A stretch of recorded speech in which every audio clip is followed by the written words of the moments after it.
Hello.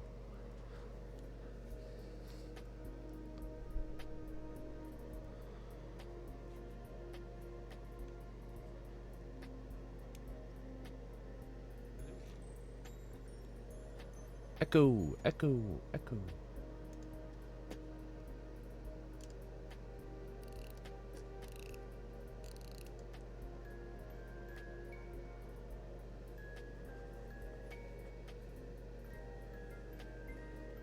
I don't know. I have no idea. Yes, it is. Has entered chat.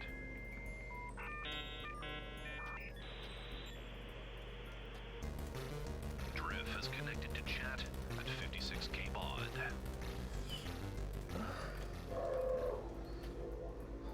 Throw Guys some shrimp on the Barbie.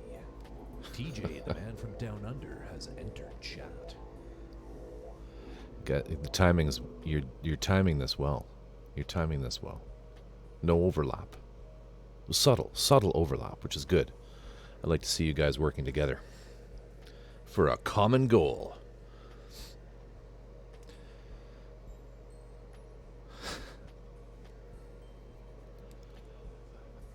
My Saturday was filled with manual labor, which is great.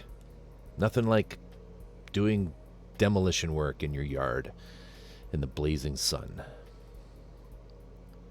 But other than that, it was fantastic. I'm glad it's over, but I'm glad it's now. I'm glad I get to do some of this. I should be doing a lot more of this tomorrow. Fingers crossed. Yeah. Anyway, so and it is indeed Saturday, at least in our neck of the woods, at least in our slice of the world. He spent all of it cleaning. You guys are mean. You're all mean, you know that? You're mean.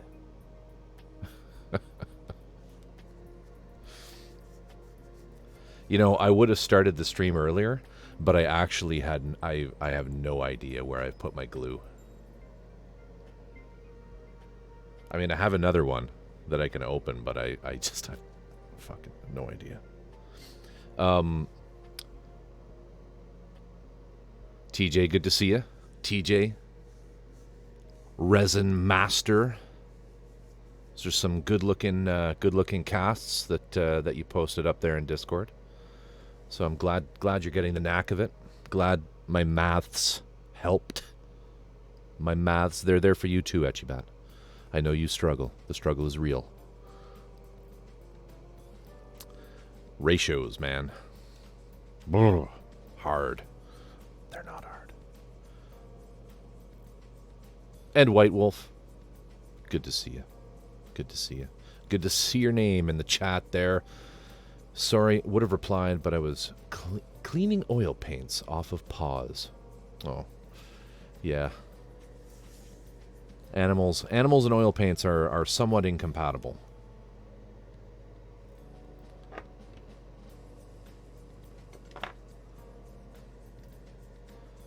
I hope everybody's been having a great Saturday so far. I hope you've all been enjoying some time, relaxing time off at home.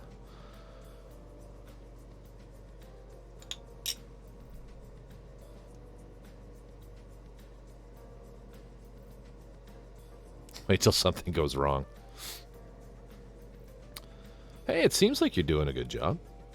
I mean, if you remember the stream, right, it's all about just planning your shit before you start, right? Double and triple check where everything is. And although you're using a really slower, like a much slower resin, which is great, a good thing to start with. But when you know, after a period of time, you'll think, I should be able to do this faster, and that's when it just pays to be organized. Which, believe it or not, Chad, is something I am capable of doing. I can be organized if I need to be.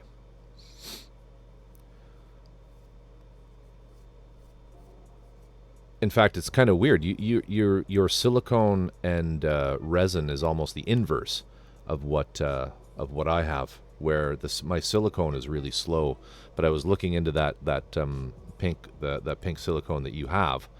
It it's pretty quick, isn't it? Like it sets up really fast, whereas the silicone I use sets up in like a day.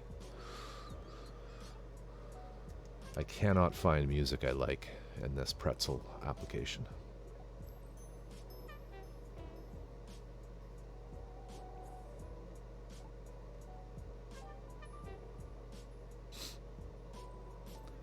Let's try industrial.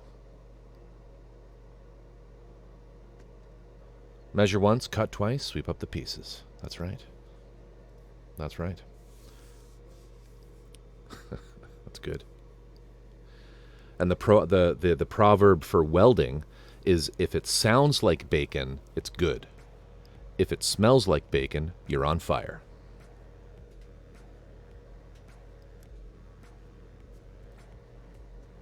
Ah! I keep finding these little skulls all over the place.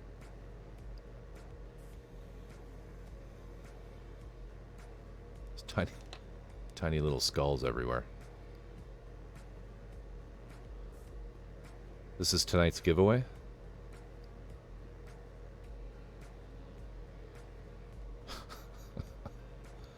The silicone has a work life of 6 minutes. It's tonight's giveaway. Type exclamation skulls in chat to be entered into a draw to have this sent to you.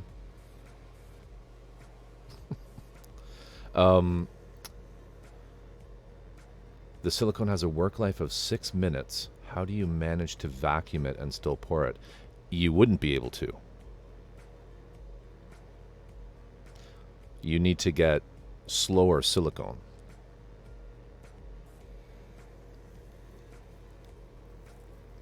Because that would be tight. 6 minutes. At least for my vacuum system. Yeah. Like, I'll see if I can find it here. I use Mold Max 30? 20.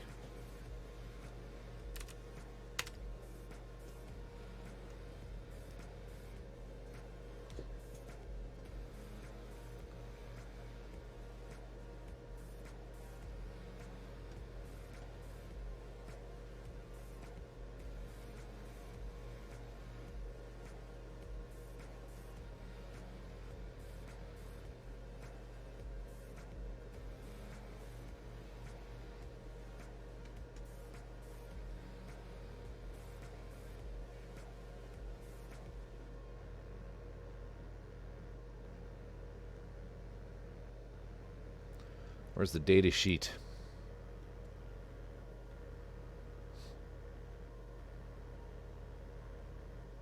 Doesn't really say, but this is what I use, TJ. And it is a so it's got a 45 minute sort of pot life. So you have lots of time. In fact, they even tell you, to take, you should stir it for about 3 minutes.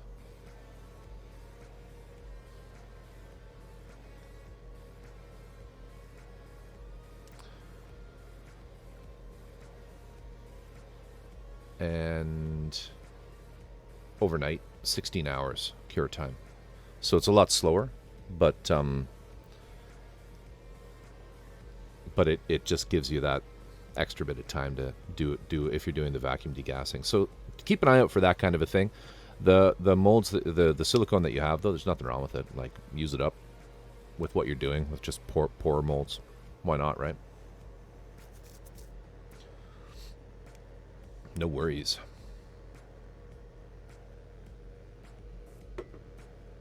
And then as far as the resins, there are some crazy fast resins. Like...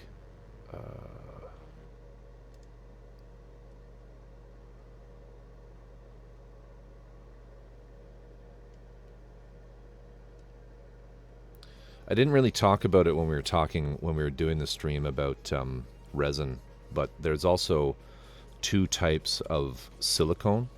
There's tin cure silicone and platinum cure silicone. The tin cure is like the workhorse of the casting industry. It's like it's inexpensive in larger quantities. It's still expensive, but it's less expensive than platinum cure. But it has a shorter sort of shelf life. It won't last quite as long. My understanding is like from an archival capacity, if you're making a mold of something important and you kept them on your shelves for years, the tin cure might not last as long.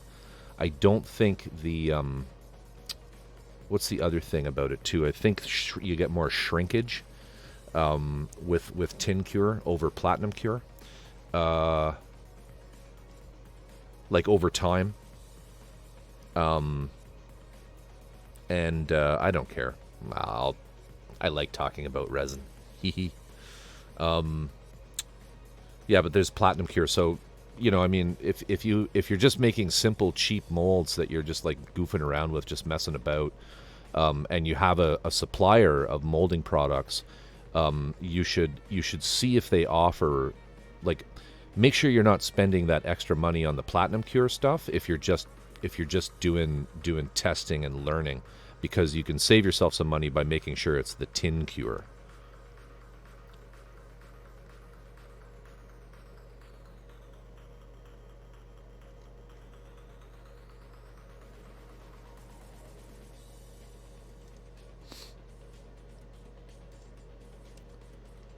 Yeah, so if we come in here and look at like what's available from Smoothcast, there's stuff with like a 2.5 minute pot life, cures in 15 minutes.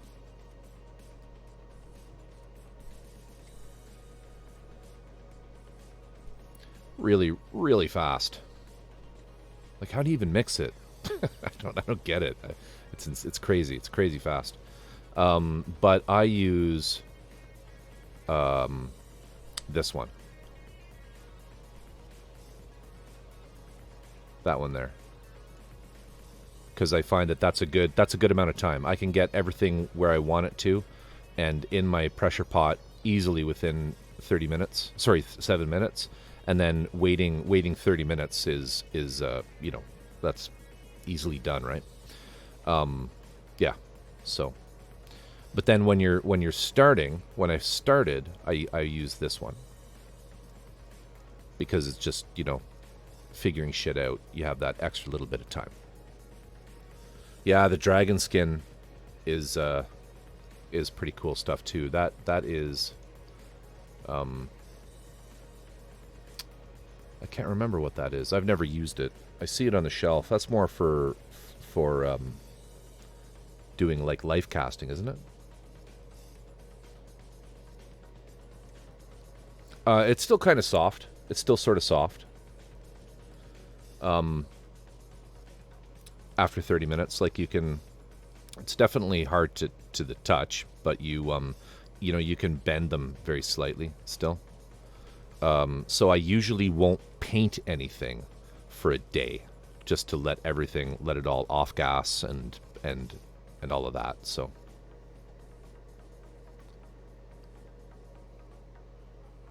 for sub-zero overclocking, very cool, very cool. Yeah, I can't remember. Maybe there's someone else in chat who knows dragon skin. I have a feeling it's sold as a. I can't help but feel that it's sold as a life casting thing. Like it's safe. It's safe to put it on people. If you really want that bust of someone's bust. Anyway. Yeah, it's like it's a cosplay type thing, and special effects is my understanding. When I say life casting, I mean it's literally putting it on things that are alive.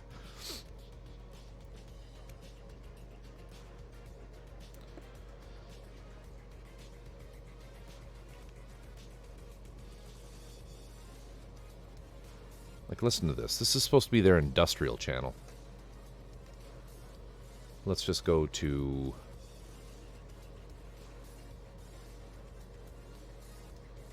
something a little. Let's try ambient. All right, so tonight what we're going to do is we're going to put these together. We're going to paint the springs, and we're going to get the these legs basically finished up so that we can glue them into place in the feetses. The idea being I'd like to get this all assembled and epoxy together right up to this, so that I have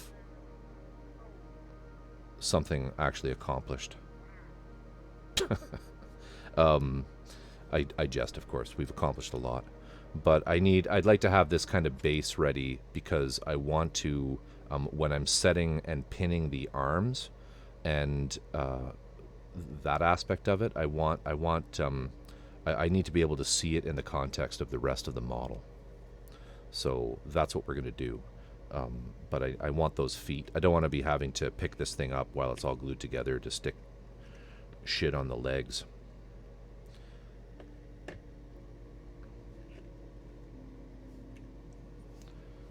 So if you remember last night, we did these. And as always, everybody, if you're working on something or if you have something pretty that you want to show, do by all means post links in chat.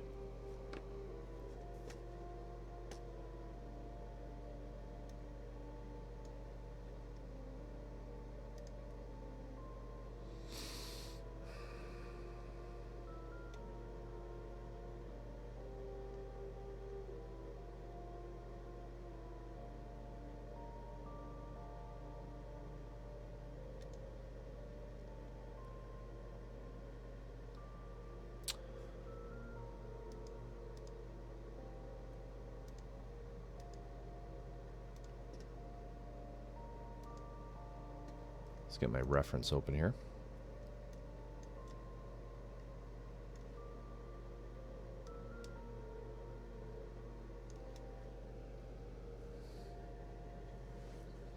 Depends.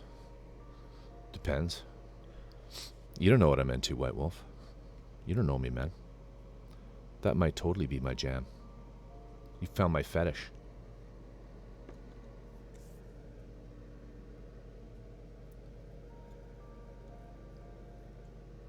Oh, gray. Yes. My favorite.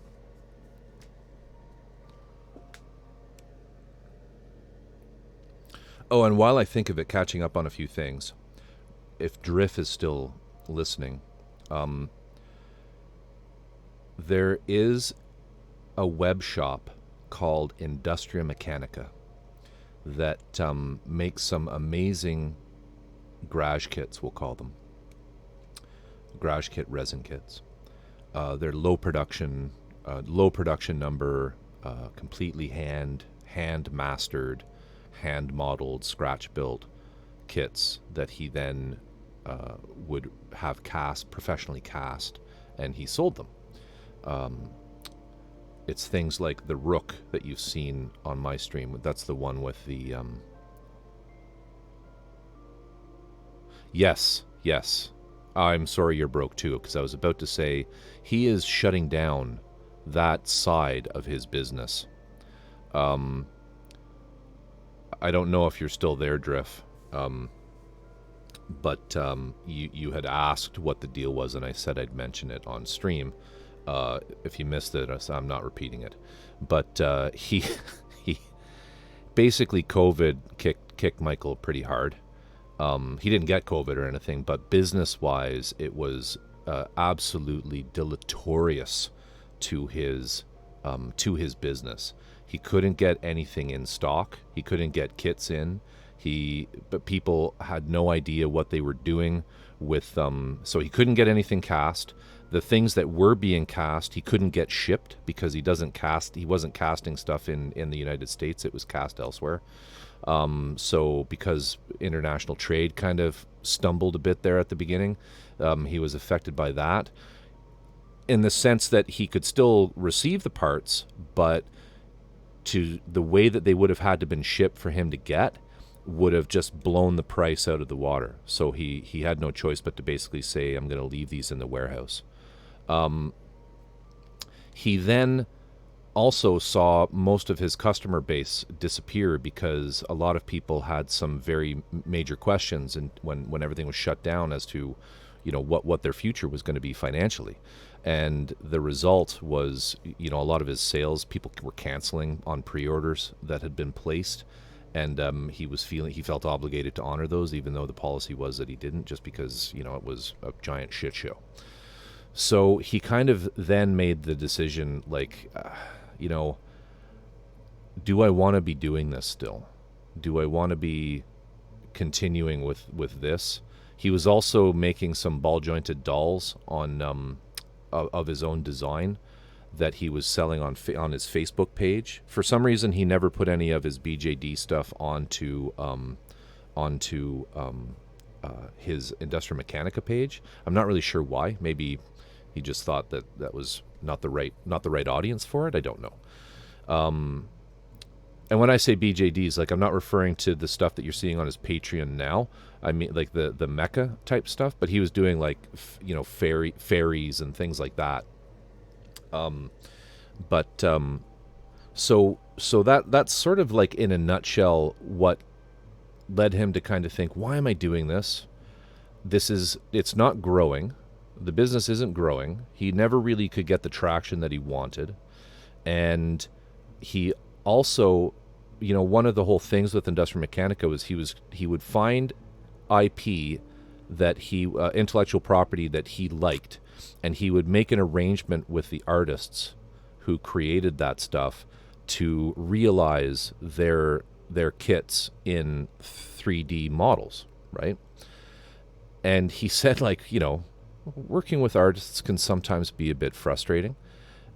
He said he never had a bad experience with them, but some of them were really slow. Like, him and his business weren't their highest priority, and it was painful, a little painful. So because of that, he kind of thought, like, I need to find a bit of a something I can do here that's in addition to this. And that's when he started the Patreon. I noticed it immediately when he popped up, and I can't even remember where I found out about his Patreon. I was like the 5th person to sub on that. And Michael is very opinionated when it comes to, like, piracy of his models and things like that. And he was very concerned about doing the STL thing and how to address dealing with seeing these models appear, say, on Thingiverse and stuff like that, that if he was doing the STL thing. And I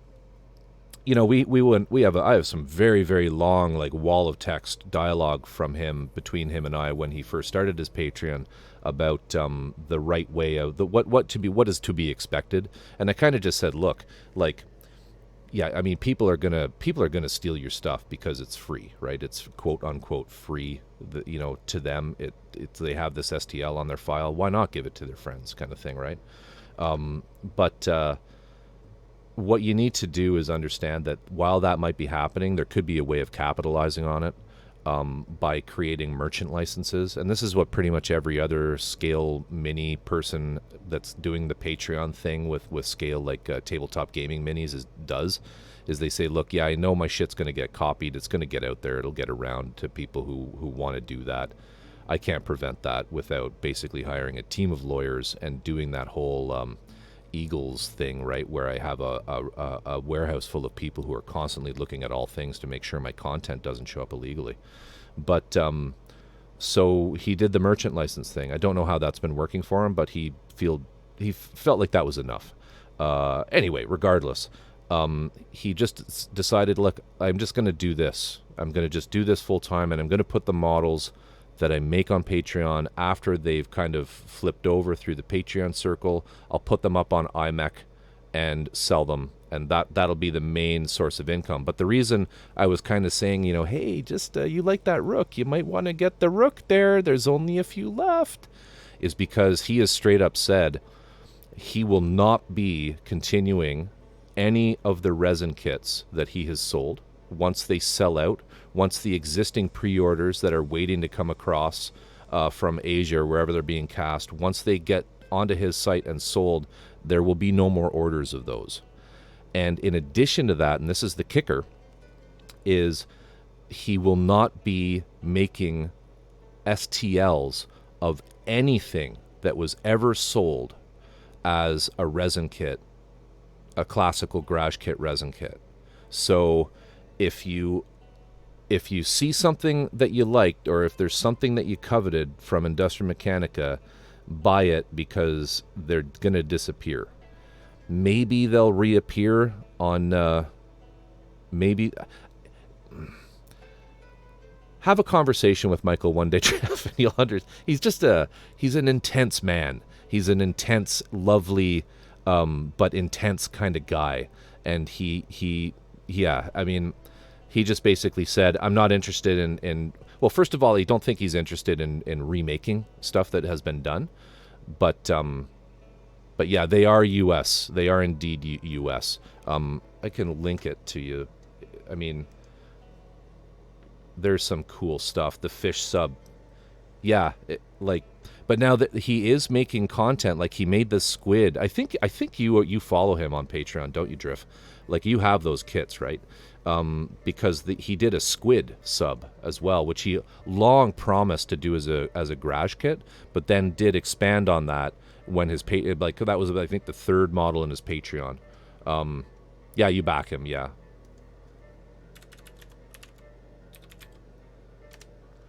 Here's the link.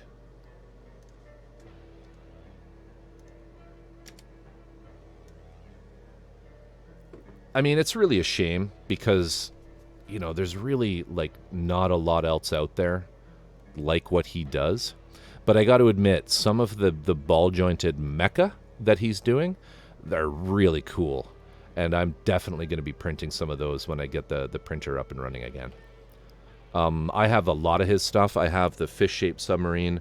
I have the Rook. I have 2 Waldos. I have the Remora, and I have the Skymark. I think before pretty much everybody who's like a regular of mine now even found my stream, I was working on the Waldo. I don't think I'll get the Knight. I don't think so. No.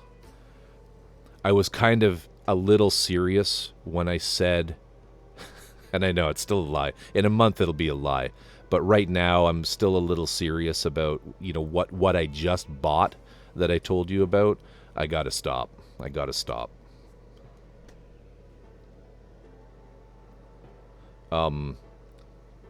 just, so everybody else is aware, I purchased a 5-Star Stories LED Mirage 1/35 scale Kyoto kit. It's not a resin kit, it's like a vinyl cast. And it's like a big old, like, what era would you say that was, Drift? That's probably like the 90s, right? 1990s, I would think. Yeah, I know. Yeah, anyway, it's like a 19... Etchy Bat, you're absolutely right. But, yeah, the Gothic made stuff. Anyway, I could see myself getting... You know what, I should add a little caveat here. I can see myself maybe picking up a whole bunch of IMS stuff. But I don't think I'll buy any big resin, we'll call it. Big resin. I'm trying to find a picture of this thing that I'm getting. Because I will do it on stream. I will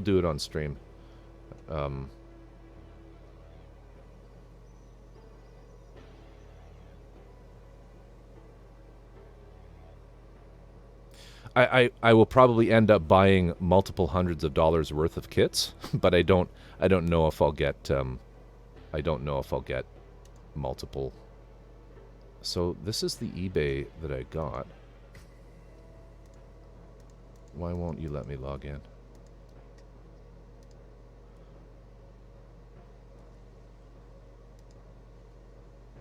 My eBay.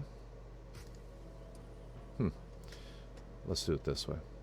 I'll just Google it. Just to show you guys, because, I built some sort of wacky shit compared to what a lot of other people are doing out there. But this one will be cool because it'll let's see here. No.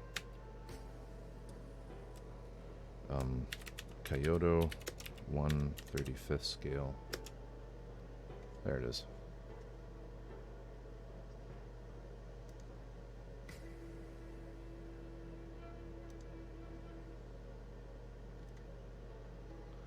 Here we go.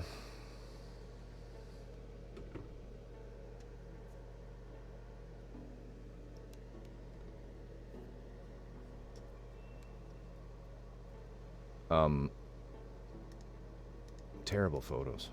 Yeah, there it is. So it's about 50 centimeters tall to the top of his head.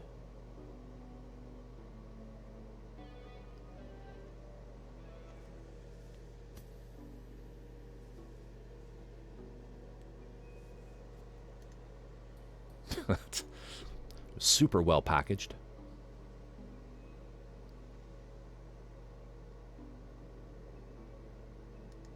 Yeah. Because I was saying to Drift that it'll be neat having a couple real big, like really big kits in the collection. Some statement pieces.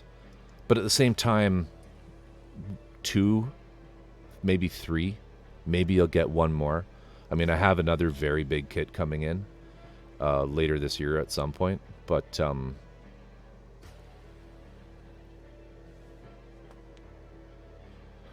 that's the height of my 1/3 BJDs, but that was 1/35th scale. Yeah, yeah.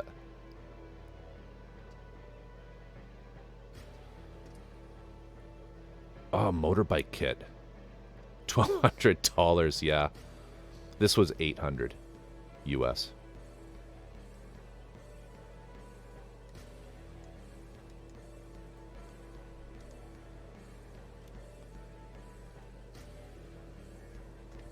That's right. There was actually a store in the States that has it as well. Or no, in Japan, sorry, that had the same thing. And the box might have been even in a little bit of better shape. But, and they were selling it for $700, but not free shipping. And I thought, that'll cost a fortune, I'm sure, to get over to me. Because I bet you it's heavy. I bet you it's really heavy. And so the main reason I picked that particular auction was A, I liked it, but B, they're in northern Vancouver, which is like literally a 10-minute plane ride for me. Not that I will take a plane to get it myself, but it's really close. So it'll come hopefully really quick. And then I can do that ridiculous, remember that ridiculous stream where I had the LED Napalm Inferno and I was trying to fit it under the camera? Anyway, so that's all content that's coming up.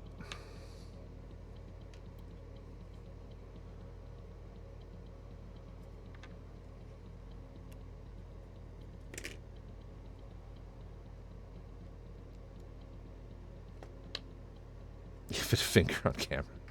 I think what I'll do is I'll get a different extension system for the Manfrotto arm that I use, where I can get the camera quite a bit further back. Because there's that other model as well that is coming that is equally as will be equally as devastating to my desktop, fitting the pieces on. That's right. Yeah, it's vinyl. It's like, yeah, it's a vinyl kit. Probably later this year. So probably like fourth quarter of this year. The kit that we're referring to is I have a 5-star series Yacht Mirage Twin Towers, the workshop cast version. It is a recast. It's not an original because I'm not a fucking crazy millionaire. I don't know.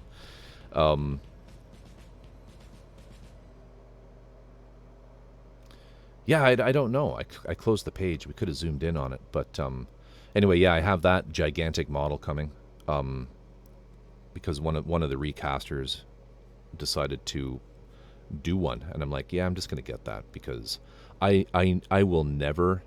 Well, first of all, it's widely purported that, in fact, the original sculptor of the, I don't know if it's the original sculptor actually, as I think of it, of the workshop cast one, but the original sculptor of the Volks one, who I don't think works for Volks anymore, I think he's retired, has said, I don't think they have it anymore. Like the master, I think he thinks it's gone. Just not sure. So he was sort of implied that it's highly unlikely Volks will ever come out with that ever again. And I mean, it's ridiculous. In when was that one? 1994 or something when that came out, or 91, when the Twin Tower, when they had the big the battle of the Twin Towers, the big whose dick is bigger competition between Workshop Cast and Volks. They even back then, the thing I think was like $3,000. Yeah, I think it's safe to assume the molds are probably toast, right? I mean, shit, they'd be like 30 years old. But he implied that they're not really sure they have a complete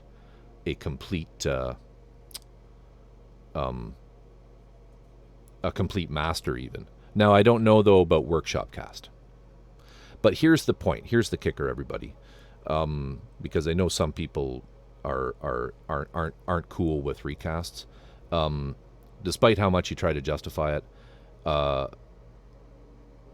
they are like $5,000 on the used market. They're $5,000 US. So, you know, I have to put my kids through college and university and stuff like that. I got all those real world responsibilities. I just can't do that. I can't sell one of the cars to get refinance one of my vehicles to buy a resin kit. So I'm a dirty resin pirate, and I got the recast. I wanted to pick up one of the Atoll resin kits in a recent sale, but they both sold out in like 5 minutes. Yeah, it's crazy. It's crazy. It bugs me. I mean, I've ranted about it before, but the whole thing kind of bugs me. So one of the kids, 2 problems solved. Talk to me later. What's the market like down there?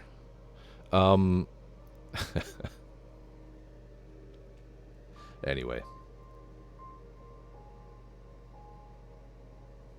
Got those to do. All right, let's do something. So we need to figure out the keying for these, because I know one of them I made it so that it was a larger piece.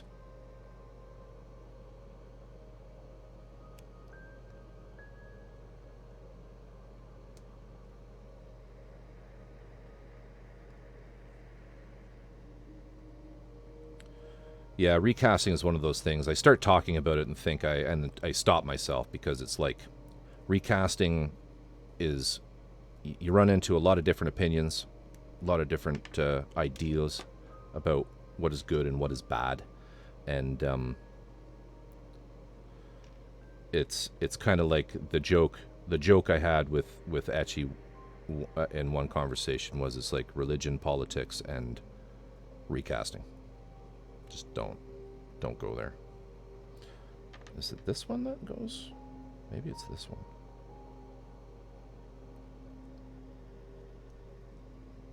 Yeah, that fits pretty good.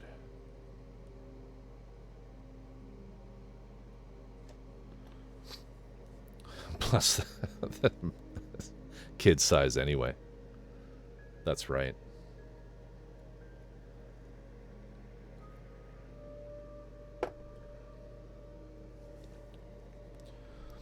Etchy, Drift, would you guys see yourselves getting a big one day like that?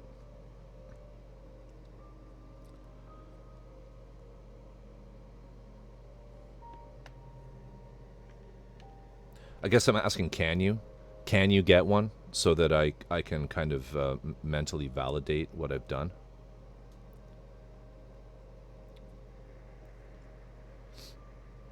Or anyone else on stream, for that matter. Just anybody out there can.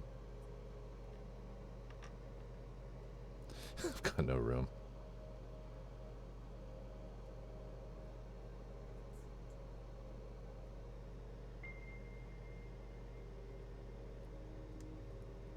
There. That.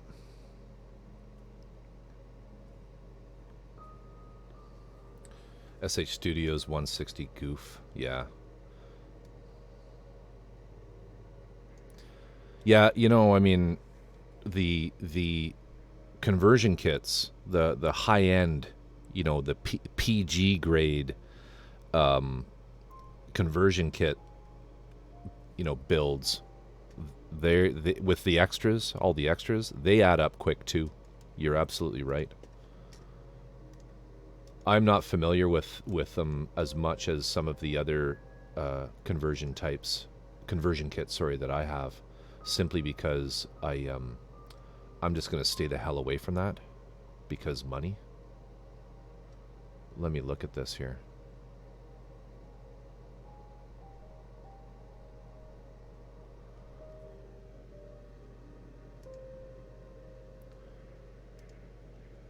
Yeah, look at this.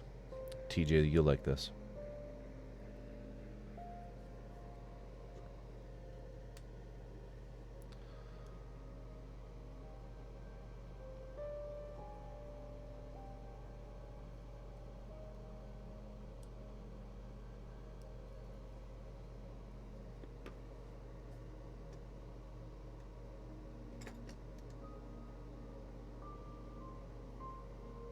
That is pretty sexy. Sexy.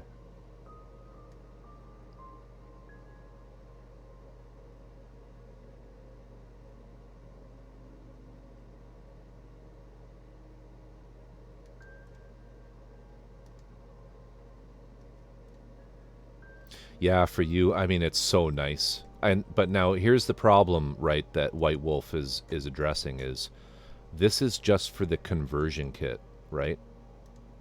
That's just the conversion kit.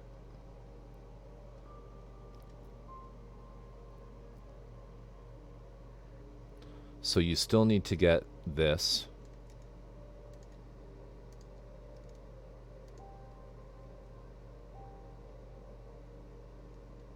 Wait, what's the base?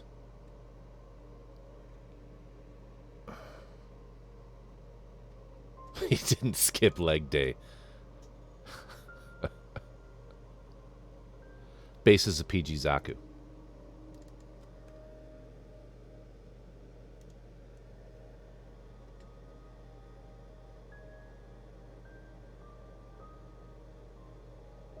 These will probably be scalper priced. What's the price here? 100. Yeah. Well. So that'd be about 400. Yeah. So yeah, 650 Canadian. You're not. Yeah, you're definitely close there. So once you have everything, right? Yeah. So conversion kits, they add up quick.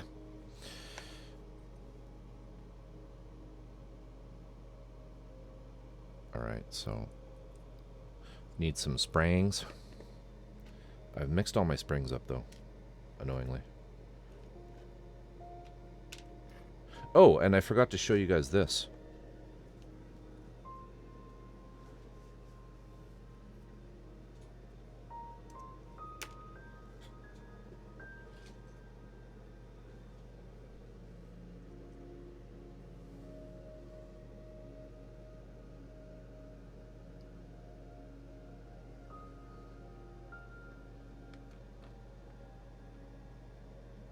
It's the results of our labor from yesterday. I don't know, it's kind of cool. What do you think? Keep it? Is it a keeper?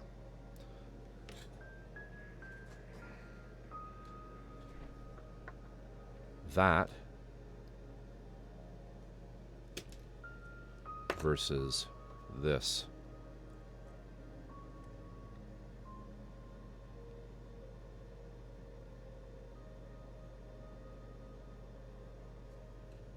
I don't know.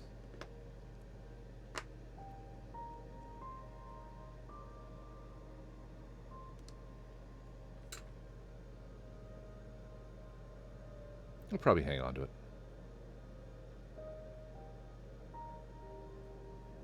Anyway. Whoops.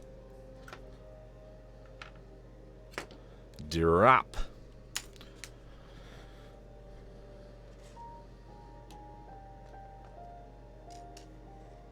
Yeah, I think I'll go with that. I think I'll use that.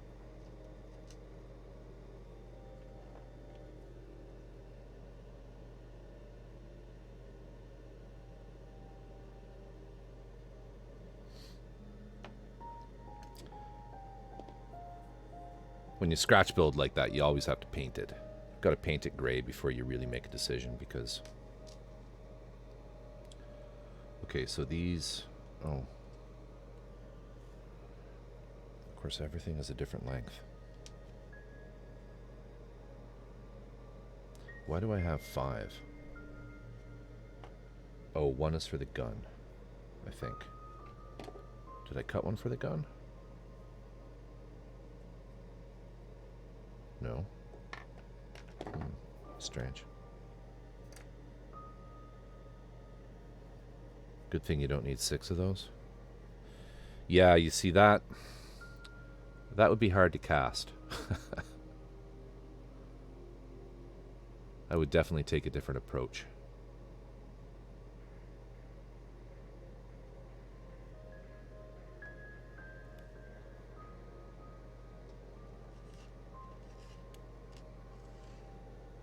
All right.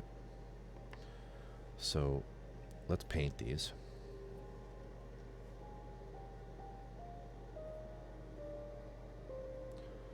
I'm not sure what the best way would be. Probably just by sticking them on the ends of these.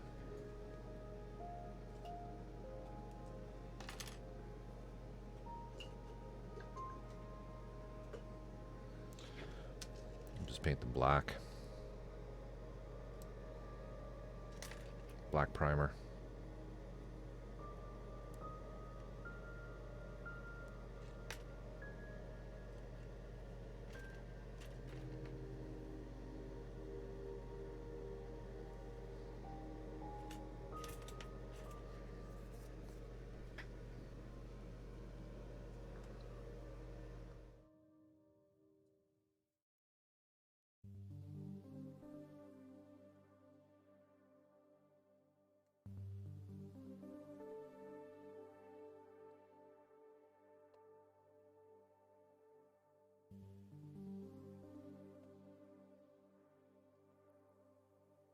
Got to clean that.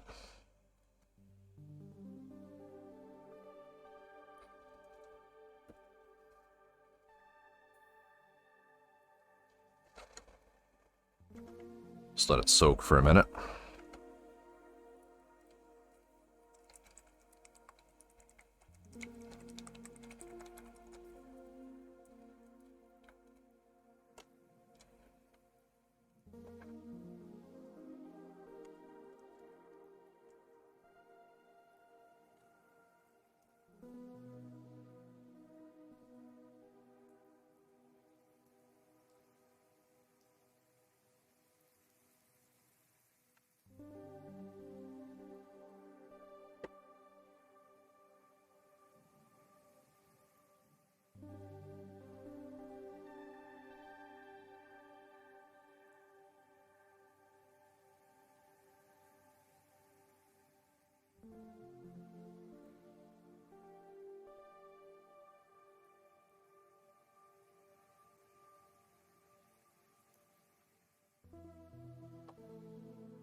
Now, I don't think this paint was really designed to stick to metal, so you have to be a little bit fragile, or a little bit careful with it.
Why I like scalpels, TJ.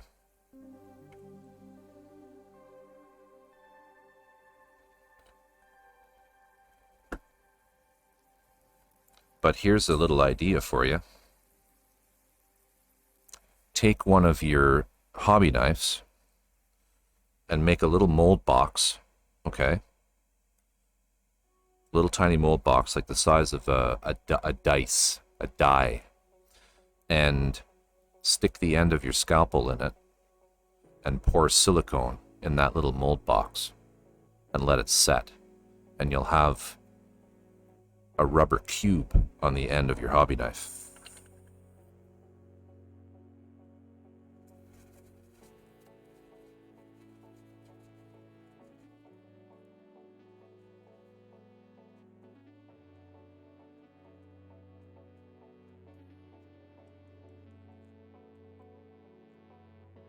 Let's clean this guy out too.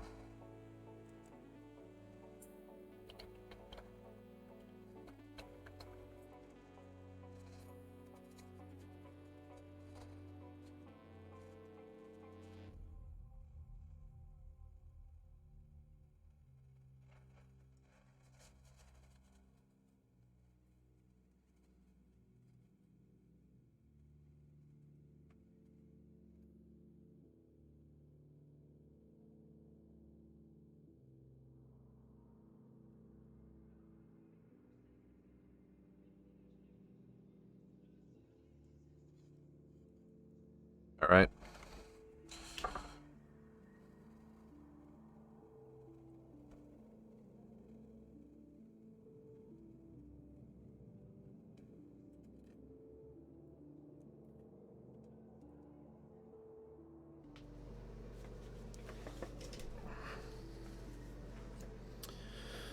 Could always go the scalpel route like Corvus or Excel blades, knives if they have them there.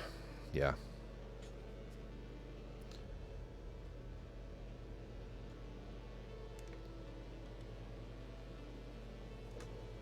Although I do actually have a scalpel that rolls. It's a stupid design. I wonder where it is. Huh. It's kind of frightening. There's that one and that one. Oh, here it is. I have this one, which is it is terrifying watching that coming at you. That's why I can't overemphasize the importance of proper attire when you're. Why am I taking these off? Well, no, I should paint them in place. Proper attire when you're when you are using scale models. Yeah. It really rolls.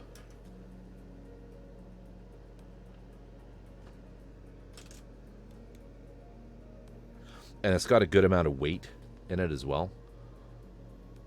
Wear underpants, everybody. Cannot stress this enough.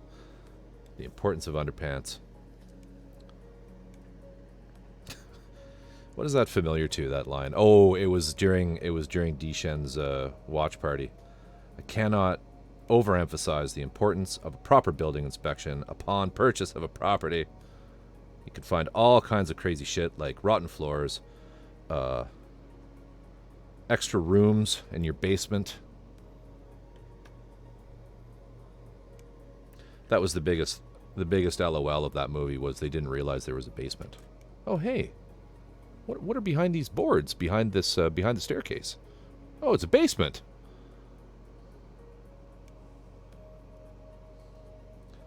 No, I mean, I came in late. Maybe they inherited the house or something. I don't know.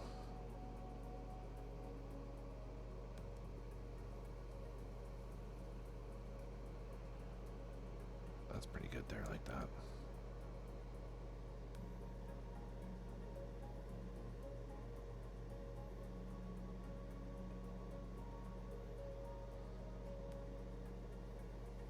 Yeah. That's right. It's like, really?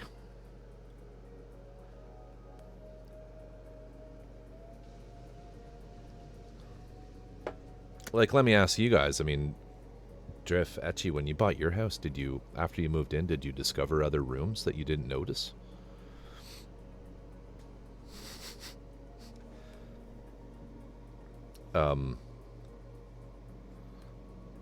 Anybody else in stream? Did they find any secret passages? Portals to the abyss?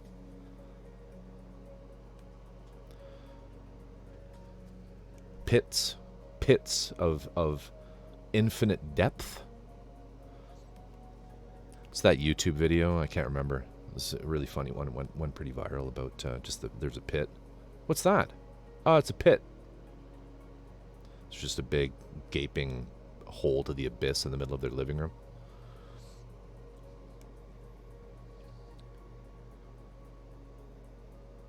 Why? Why? To get away from the animals? Or just cuz? Just cuz is the best excuse. Secret passages everywhere. There are some companies that make pretty big money doing just cuz. Yeah, just cuz.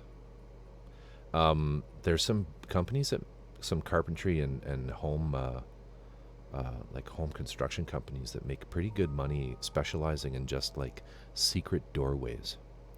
You know, like actual real Scooby-Doo level, you know, rotating bookcases and things like that. Pretty neat stuff. Because it requires a lot more engineering than you think. Like, books are heavy, right? So you have a whole big bookshelf with that's covered in books. You can't just put it on little door hinges. You need to have some heavy-duty stuff. And there are companies that actually, if you want that, if you have the money, if you want that, and you haven't wasted all your money on plastic robots.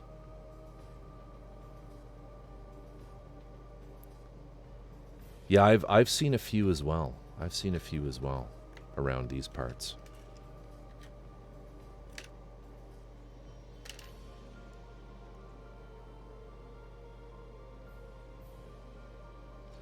Yeah, it's a little fragile, that primer on the shiny metal. Keep doing them backwards. This side in first, then this side.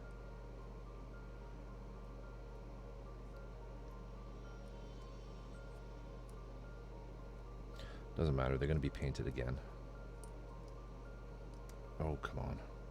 Springs! Springs suck. I think I mentioned that. I think I have to do this side first.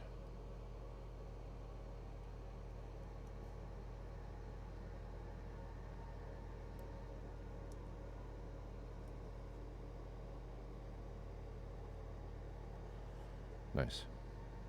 All right. A secret passage that goes to the plastic robots. Yeah.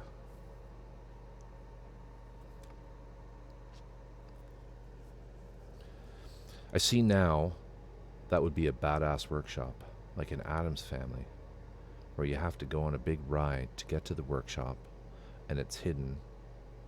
Sorry, it's behind a hidden door, where you have to know the exact code. Yeah.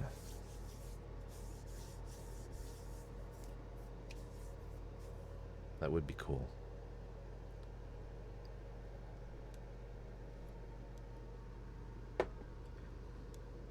That would be cool.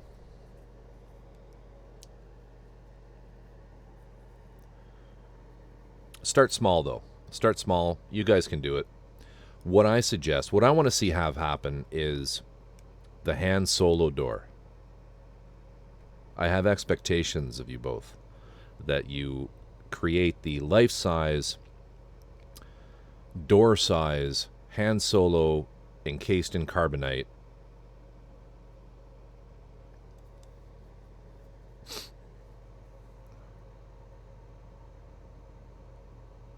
doorway. That's what I want to see. Because I wanted to do that here with this door behind me, and I was told no. Wife aggro. That was a big no. Instead of the big Baphomet. The neighbors. Don't know about bookcases, but a few whiskeys can make the whole room spin. Absolutely.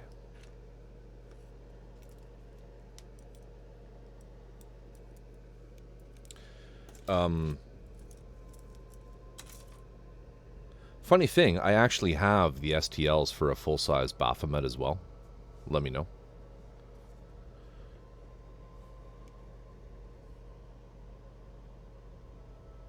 Or do you mean like Baphomet like encased in carbonite? Because that's weird. Did that happen? Fan edit.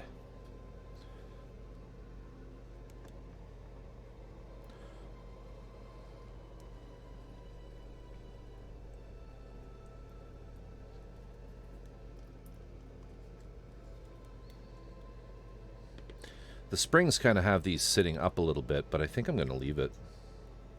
Encased in lava. That'd be cool.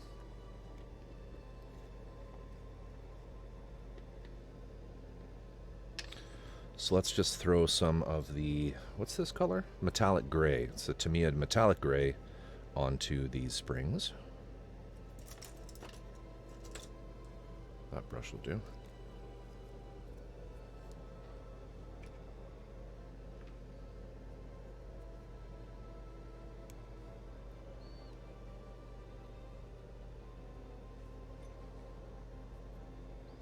You might have zoning and municipal planning issues with a moat,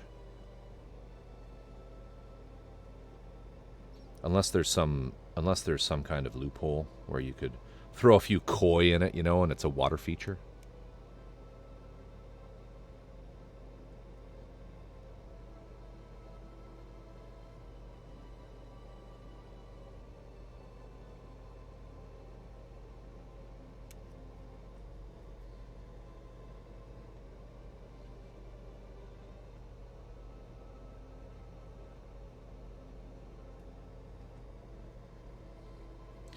Not sure how well alligators do out here. It's pretty dry.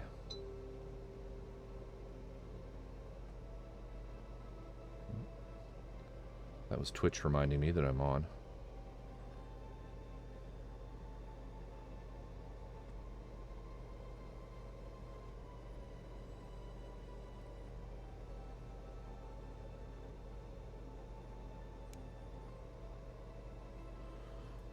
So that looks pretty good.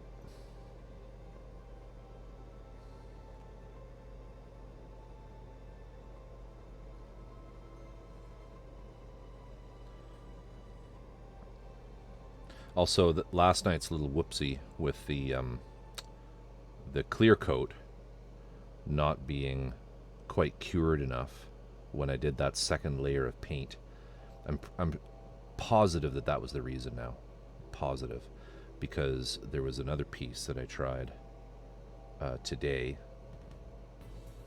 Cruising down Santa Monica Boulevard with the top down. Tear 23 has just joined chat. Tear 23, welcome. Hey, boss. Hey, boss. Hey, hello, pretty mom. I think it happened after, yeah. I was trying to, I sprayed on a layer of the Tamiya clear to, as sort of an inhibitor from the hairspray chipping, because I wanted to do a, oh, I shouldn't, is that sitting on the spring? Let's just try to stand that up. Or not. Where is it? This piece. Damn it.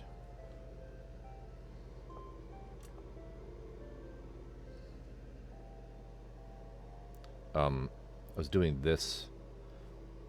So what I was trying to say though is I'm okay with this now that I've looked at it more closely. I think once the weathering products are on there, and I have some of the browns and the panel lining in, I think it's going to look okay. So I'm going to leave it. There will not be a redo on this. I'm not going to mulligan this part. But what I was trying to do, Etchibat, was I had done the chipping on the dark green, and then I sprayed it on stream with the Tamiya. Fuck, I can never remember the numbers of them, but the flat, not the flat clear, the clear. And then I put another layer of the hairspray on top of the clear after it had dried, and then the light green you see here got masked in, and I tried to do the chipping such that the chipping would only reveal the green, the dark green under the light green, but instead it went straight through. As you can see here. And I think it basically was, unlike these, where it did just chip away down to the green layer in places. The rust you can see poking through here is because the dark green layer had been chipped away to rust there. But that was the effect I was going for. I didn't get it, and I believe it's because when I did the clear coat on these, I did that clear coat, I put it on really quite thick, and then I walked away from these parts for about 2 days, I think. So I think the key is I need to wait for that clear coat to really cure, not just dry. Let's have a look there, TJ.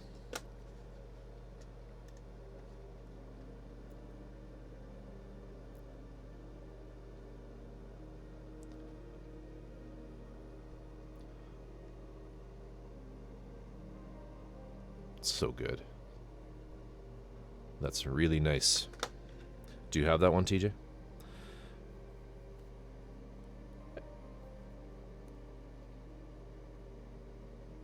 Yeah, prob just came right back up, but still gonna look good when you're done with it. Yeah. Well, I contemplated, like, do I get the big vat of acid and just take all the paint off and just start over, but I think I'm okay with it. I'm I'm definitely okay with this one, where the same thing happened. So I'll just stay with it. So those are done. Let's do this guy. I want this one so bad.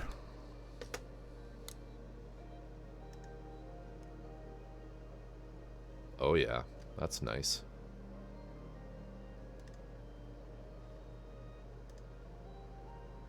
Very nice. Very nice.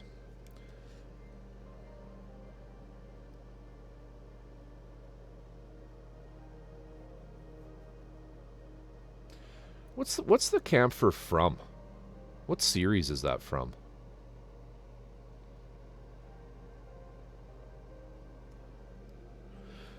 And TJ, be really careful with prices on Amazon.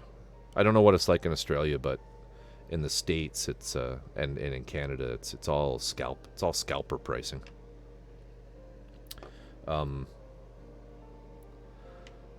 Anyway, Tear, good to see you. How are you? How's your day? Was it a work day, or was it a Netflix and chill day?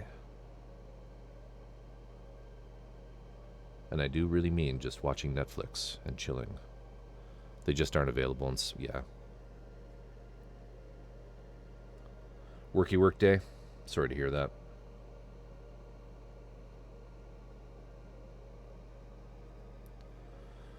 Sorry to hear that. Hopefully you have a bit of a weekend.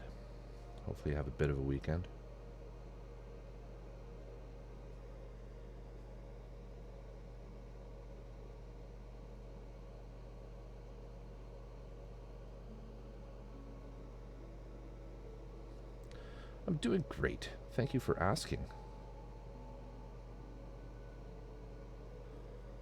We're just getting the legs assembled.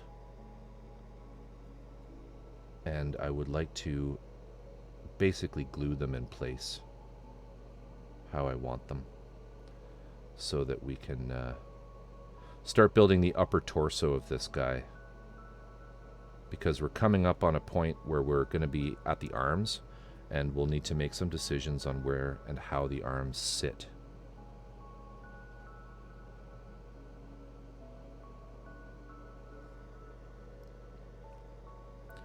Legs look Netflix and chill. I didn't mean that as a euphemism. I just meant, like, crank the AC, watch some movies.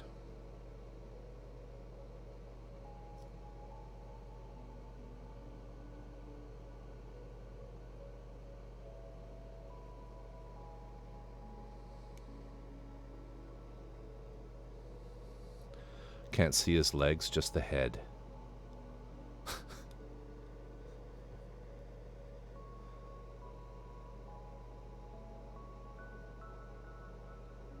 What? What do you mean? Why are you guys lolling? TJ made it funny. Can't see his legs, just the head.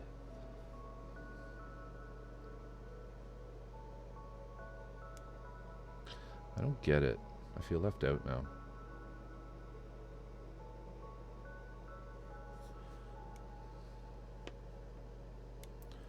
Alright, that's everything, I think. So let's just clean this.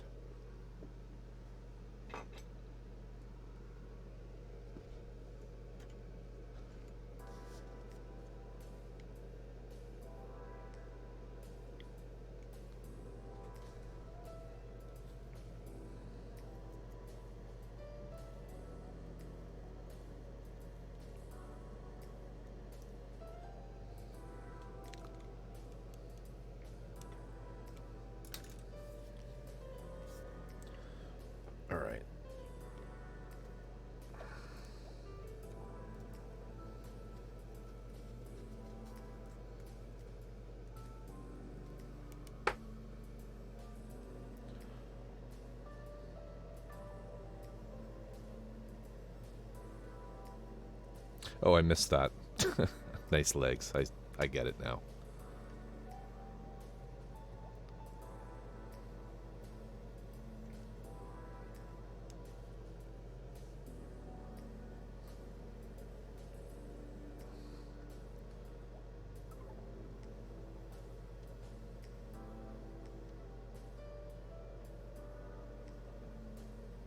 So while we're waiting on that to dry, there's another thing I wanted to just explain about this.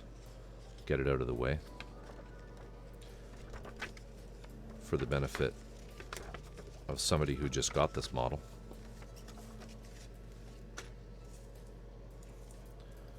So on the Rook kit,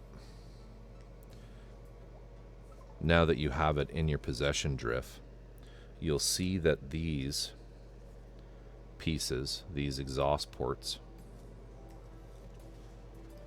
are attached.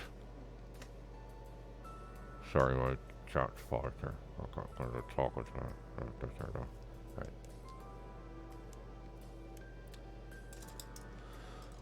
What I did to do the lighting effect. Yeah, it's a big chunk of resin. You should see the remora. The remora is huge. It's like that. It's like one of the guns, the Buster guns from the Twin Towers. It's just this huge. The whole hull is all solid resin. And does yours have like a ridiculous amount of mold slip through sort of this region here? I can't remember which side it was on, but there's one spot on mine that just had like the most, frustrating mold slip issues in there. But what I did, if you're thinking of lighting these up the way that I did, I mean, maybe you can come up with a better technique than mine, but yes, yeah, there's tabs here, and it's welcome to the land of actual garage kits that are made in someone's garage.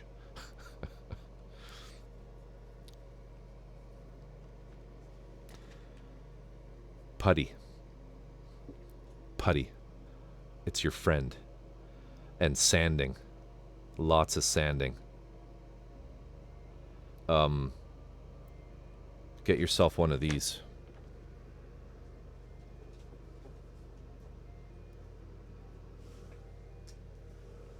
Right? Get yourself a power sander. Anyway, you did great. Actually, and I use that more for the fine work. It's coming with your nuts. Oh, I thought you got your nuts already. I thought you bought those at a store, like at a physical store. So what I did is I took a diamond saw, right, one of these. Right, one of these guys, or a really thin fine tooth saw.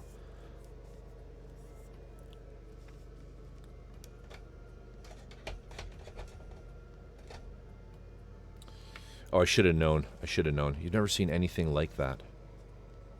Oh, the sanding tool is very cool.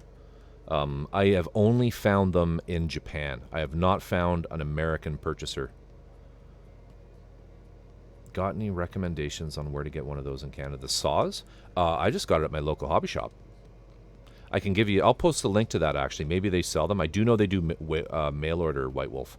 It'd be from BC Shaver Hobbies in here in Sydney, not Sydney. Sorry, in Victoria. So I used the diamond saw and I cut these off. I cut them off completely flush with the body, so they were both like completely detached. All right, and I did that more for just ease of installation. Because in my opinion, these parts, they should have been separate. They shouldn't have been attached. It's silly that it's kind of silly the way that this thing is all one piece. Whereas these two pieces, if I recall correctly, are separate, but these ones aren't. So I cut those off. I kind of scratch keyed them first. Like I marked them with put a little slot so I knew how the alignment was. And then I cut them off. Then with my rotary tool, I use the big Fordham one, but Etchy probably doesn't let you touch that. But a similar tool with a burr grinder type thing, not a burr grinder, but one of these bits like this. A mill. I just ground out a cavity behind this because this is flat. I ground that all out so that there was sort of a cup behind the, or instead of a flat. And that was where, yeah, because I said you guys should really get these. And they did, bastards. And then what I did, Drift, is I drilled a hole straight through the body into the cockpit, which is where all the wires are. I mean, that makes sense, right? But then what you're going to run into, where you're going to sort of scratch your head, is you're going to think, how did he get the veins? Because if you look at the photo etch here, there's this round piece, and you stick all these veins in this round piece. This is photo etch. This is just really thin brass, folks. So you stick them all in these slots, and they all fit in there lovely. It's beautifully designed, this thing. And you glue them, cyanoacrylate them in place. And then that whole thing slides in the port to give the exhaust fin sort of look. But the problem is, if you want to put an LED behind that, right, that's in the way. And not only is that in the way, blocking all the light from shining through the fins, but it's also holding these in place. Okay? So you can't really get rid of it. So what I did was, I'm going to draw a picture, is I took that, we're looking at a side view here, so this is the side view of the round piece. And I stuck all the fins in it. Like this. And I glued it and I made it. But then I put the whole thing in a cup. Right? And it's actually sitting right against the bottom of the cup. But we'll do it this way because I drew it this way. Okay? And you want it to be a cup that's about the same size. You know, you don't have too much material left over. And then what you need to do is you need to sneak into Etchybat's workshop and get her best clear resin. Her best clear UV resin. And you want to fill this cup up to about here. Get the good stuff, okay? You want to fill it up to about there. All right?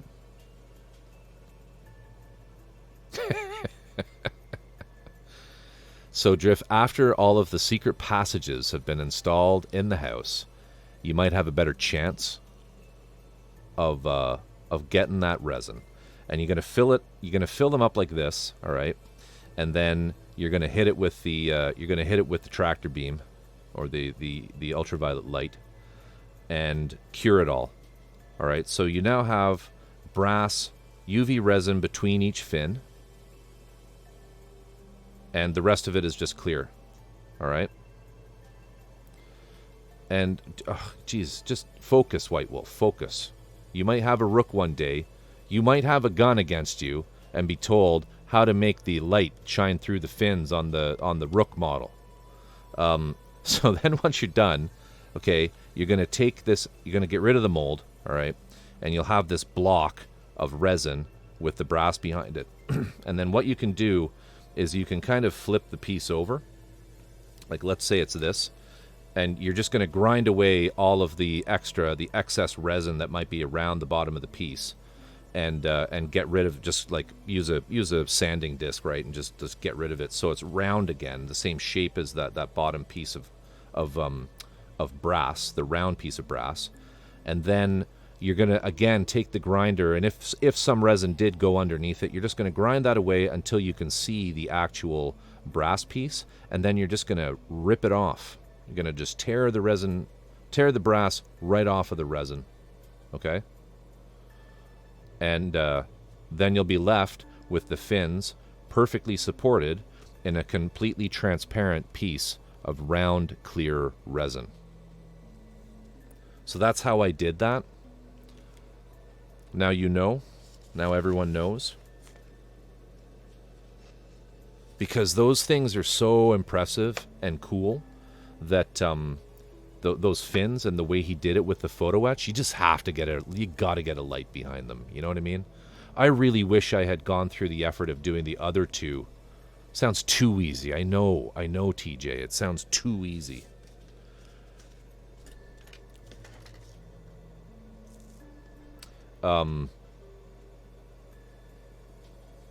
Yeah, so White Wolf Sakuras, I like them.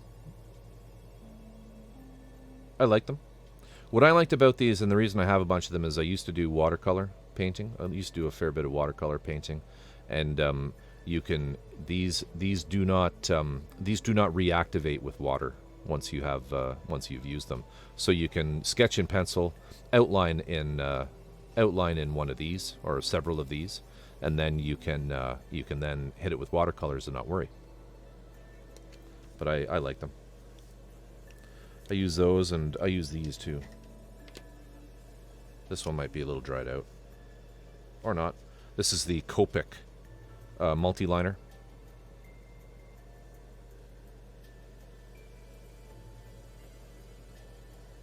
Because I have a lot of Copic pens. I love Copic products. Sakura's rock. Yep, they're very good. Very good.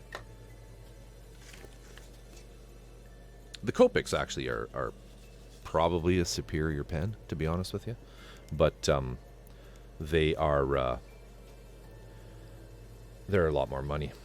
So, and actually, they're probably not superior at all. I'm just full of shit. They're the same, but more money. Oh, but you know what? They're refillable. That's the advantage, and they're metal.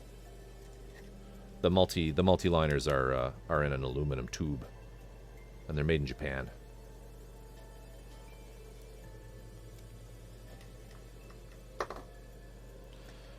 What have I missed here? I see.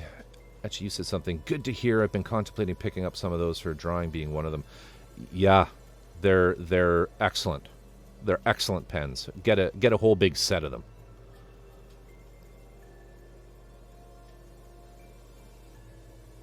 They're great for inking, so that's yep. That's exactly yep. Wait, can you start over from the beginning? Sure thing, Drift.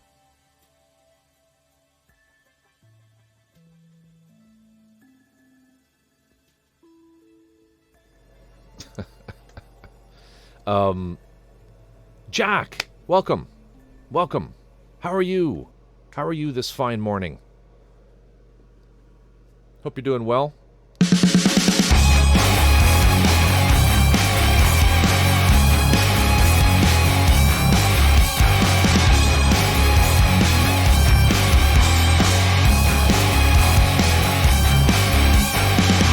More tape for the tape god. More resin for the resin throne. More sprues for the sprues lord. More paint for the paint king.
Awesome.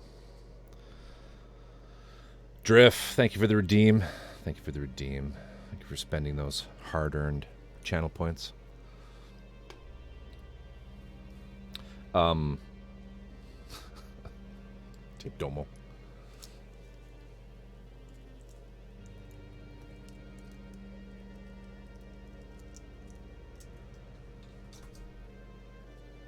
I got some of those BTTV things working. Like, does Cat Jam work? Someone try Cat Jam. I love those, yes, finally.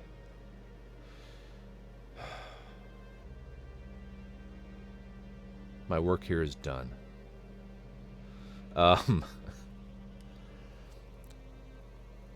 I need to subscribe, though, to BTTV and just get a whole bunch more of them, because they only give you 15 for free. Yeah, well. I also need to sub up on Grimm's and steal some of his emotes for exclamation mark commands.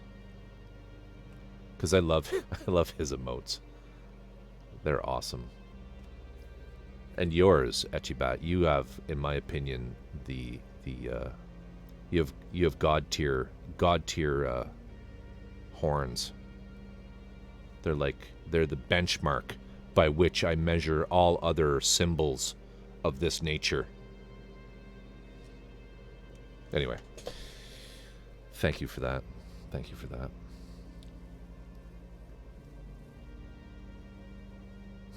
Yeah. Burger Plaw. Etchy, sorry. Jack's like, all right, so that happened. Anyway, good morning again. And I'm doing good. Emptied out 2 rooms last day and put new floor in. Yeah, Adimesk does have some good ones. Doing some flooring. So what like you putting in some hardwood, or are you doing some putting in something practical? I think I subbed to Adimesk. In fact, I'm sure I do. Yeah, he's got that. He's got the taco plaw. Those are Adimesks. They are good ones. They are good ones. Yeah. I did manage to get the Tape God one down into for subscribers.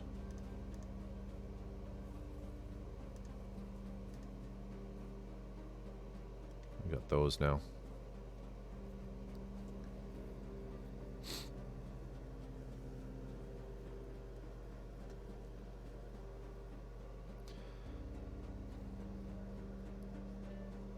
That's right. Tape God's in there now.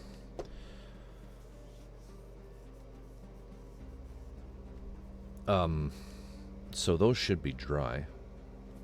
Ticking some boxes here. Got that stuff done. That's done. Yeah, so let's think about this.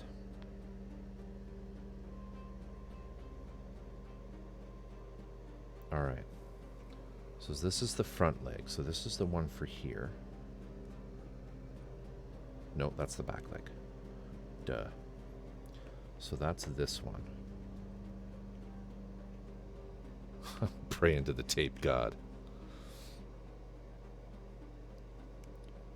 More tape.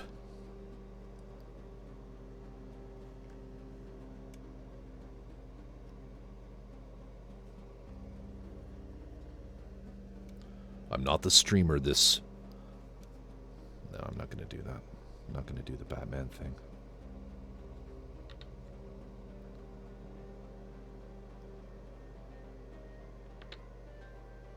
Walter's workshop. The Corgi bomb.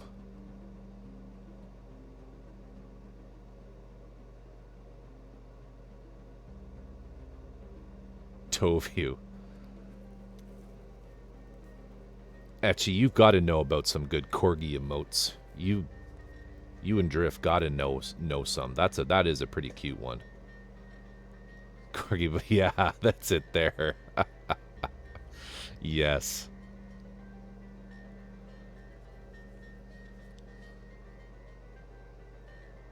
Too good.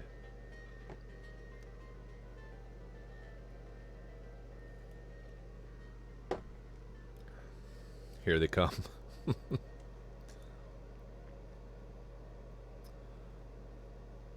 Vortex mixer. Nice.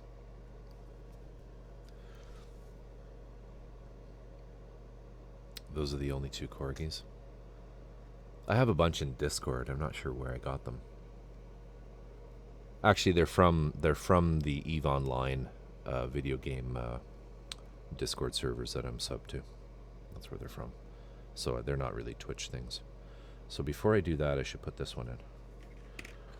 So I don't know. I might actually glue this. I might glue this in. I think it's time.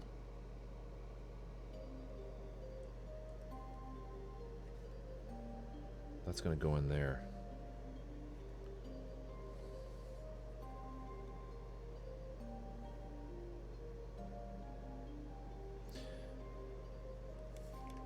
So I can make this piece permanent.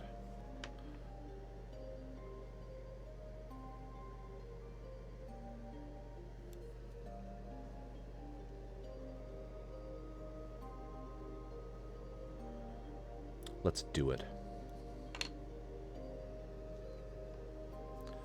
If it's wrong, we can always throw this one in the garbage and build the other one I have.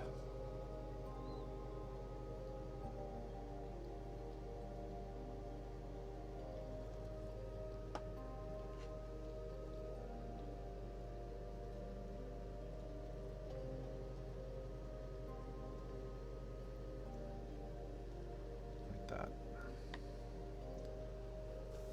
Give that a minute.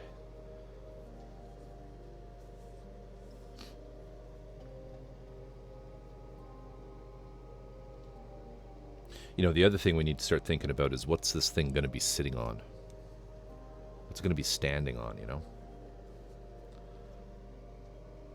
Because I'd like to make a little sort of square, tiny diorama for it. Nothing big like the one I did for the Rook, but I'd like it on something, some amount of terrain. So is this on desert? Is it on grasslands? Is it on city terrain?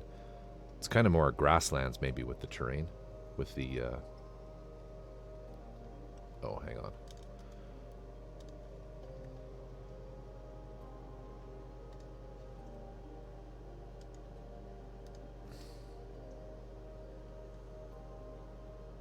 I'm logged out of everything for some reason. That link's not working for me out. What's that link for, Jack? Is it just an invite to a Discord? I thought I had Discord running. I don't know.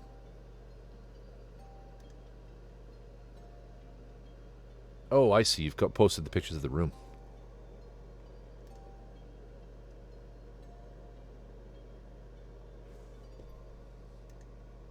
Nice.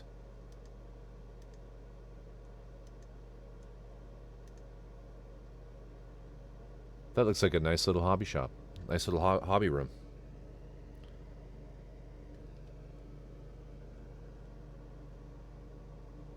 So here's the before.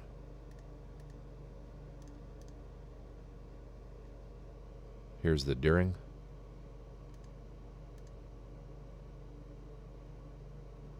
And here's the after. Looks great.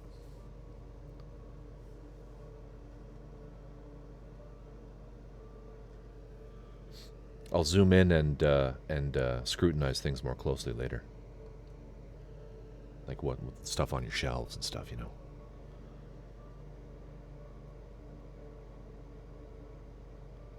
Tear. Thank you so much for dropping by. Pleasure as always. Pleasure as always.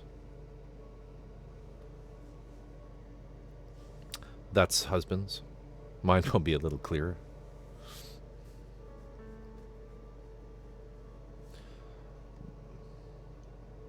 Looks totally normal to me. Looks pretty clean.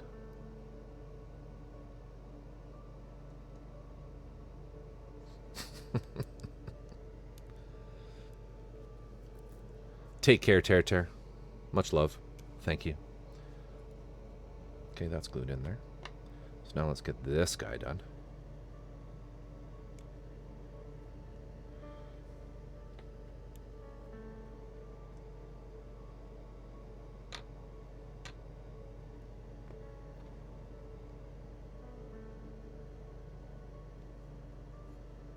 Now, Jack, was it you who was saying that your husband builds costumes?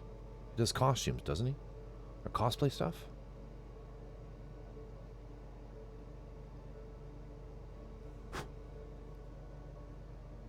That one goes there. He has so much junk.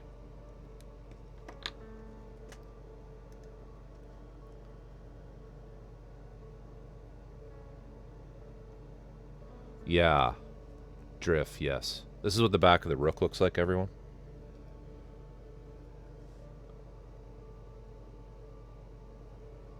So that actually doesn't look bad. That looks like a different... This is actually a new mastering, I think. Because mine had major problems here. And there was a huge mold slip line here somewhere. Somewhere. Or maybe it was on the underside. I can't remember. Yeah, it would have been on the bottom of this, I think. The front of this. Look at this back here.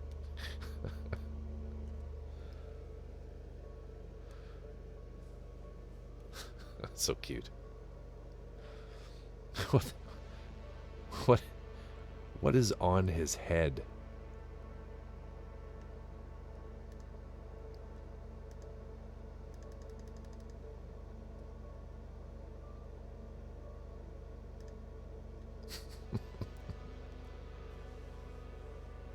Yes, I know most people know them as furries, but we don't like that name.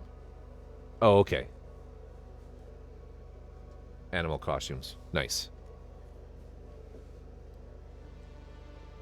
So that's how dogs dress. What? That's how dogs dress?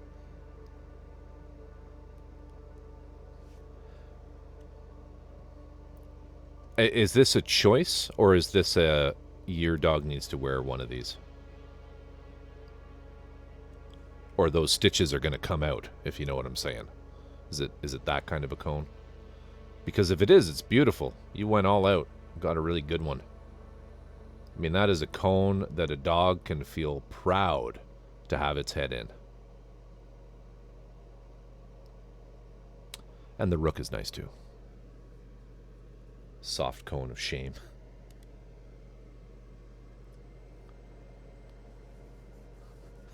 Stuck in an Elizabethan lampshade.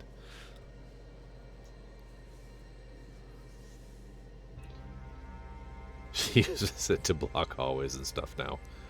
I have power. With great cone comes great responsibility. Let's do this one.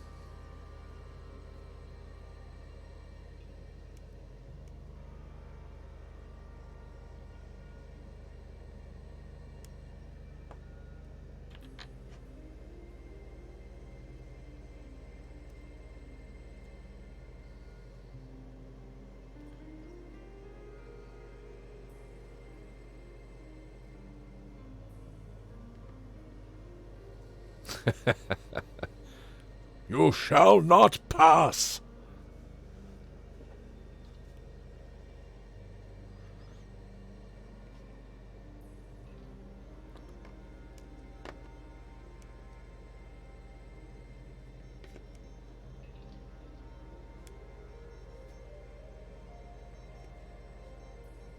I've got most of this wire bent the way I need it to be.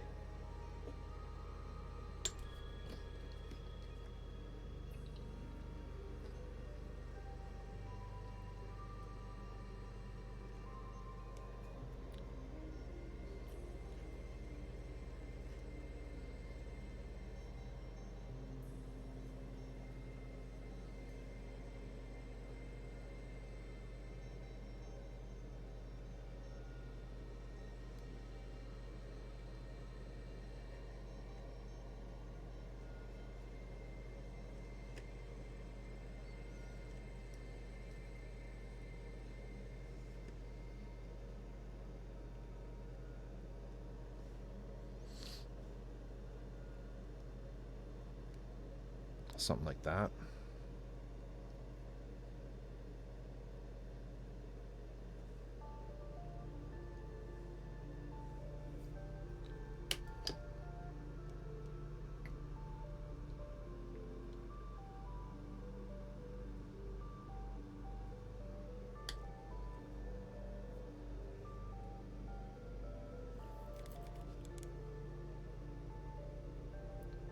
See if I can get some more light up in there.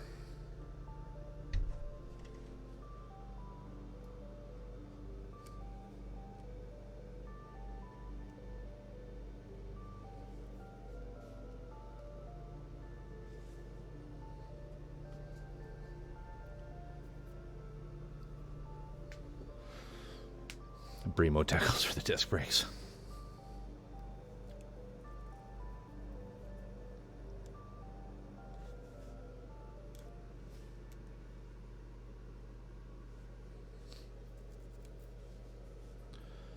I like that. I think that's I got a good kind of pose in there, and this is sitting pretty level, which is what I wanted as well.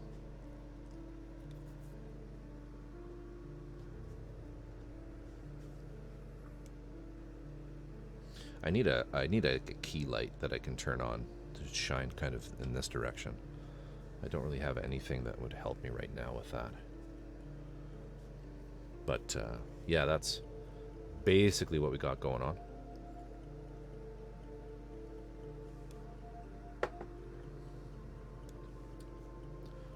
Orasas, thank you for the follow. Thank you so much. Much appreciated. Welcome to the channel.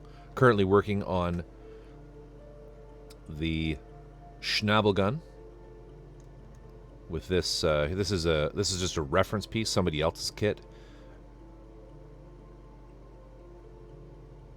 Yeah, that's a good idea. I'll try that. But that's what the big guy looks like, or big girl. It's not focusing on it though. Could just be too dark. Let's try that little trick. Let's get a cell phone light here.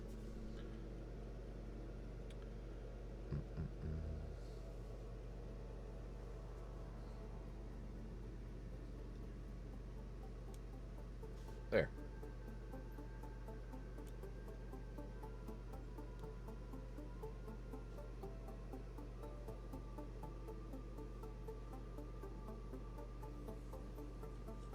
It's not focusing though. I'll move it a little further away.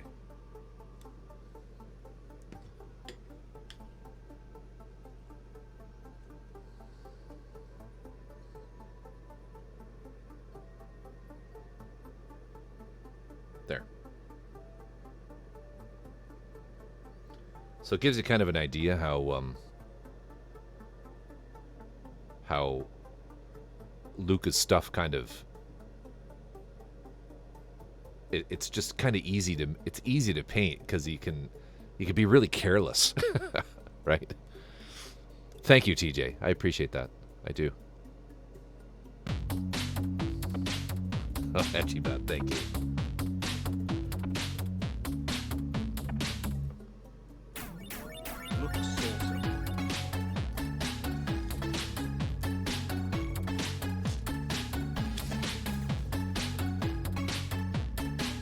Thank you.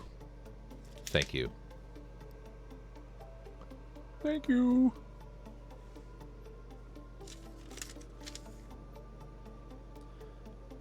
And the TTS works. Yeah, definitely. I'll try to find like maybe a ring light or something for the camera that I can just turn on and off when I need to. Holy shit, do you see that, guys? Wait, no, I used it already. I had already found it. Sorry.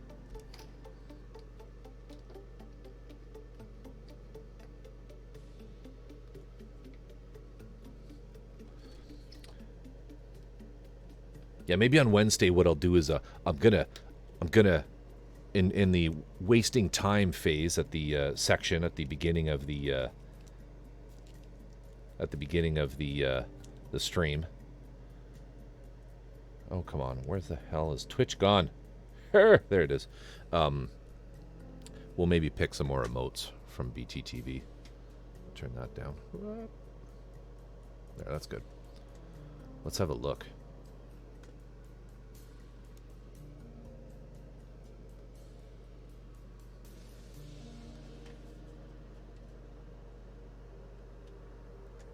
Those are awesome. Those are awesome.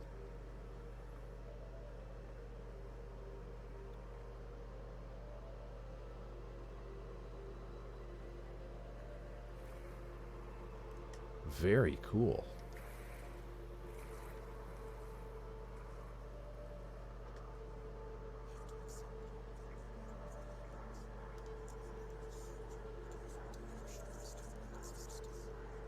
Very cool. Thank you for sharing that. That's awesome. Do you sell those? Because you should.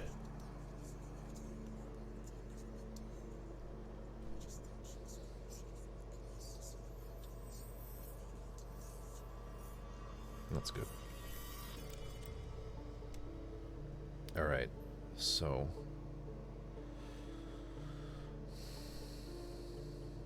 kind of need to sort of fix these in place.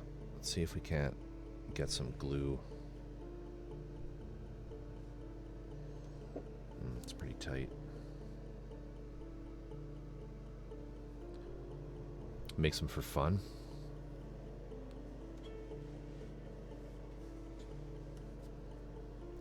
Well, good.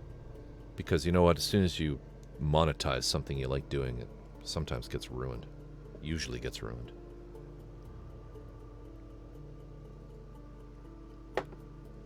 Pardon me. All right.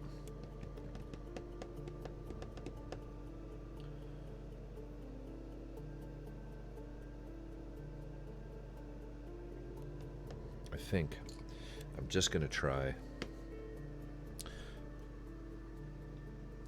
getting a little bit of... I do have a flashlight, but it's pretty intense. Get a little bit of glue right in here.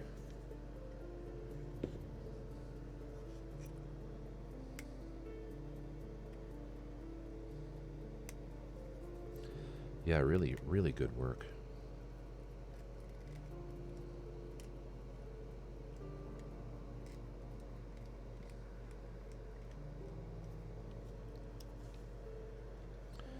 I have a lot of respect for people who can work with fabrics, because I can't. Useless. There.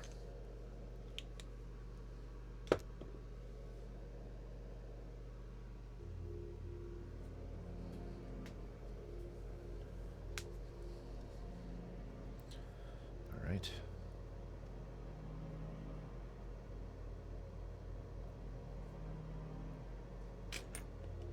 Wait for that to set. A reminder about tonight's giveaway. A 172 scale resin skull. Perfect for your dioramas.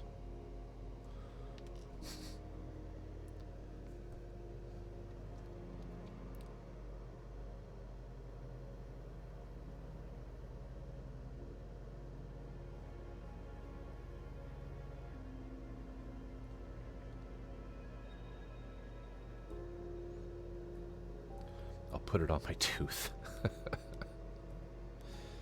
Don't put resin in your mouth.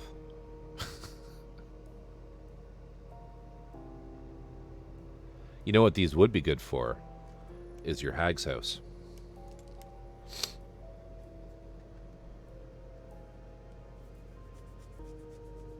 Hey, I'm glad to hear that you're working on that a bit again too.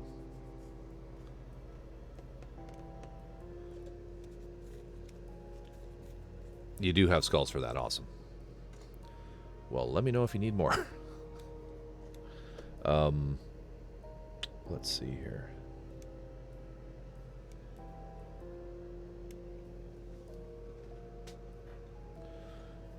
While that's happening, let's maybe paint.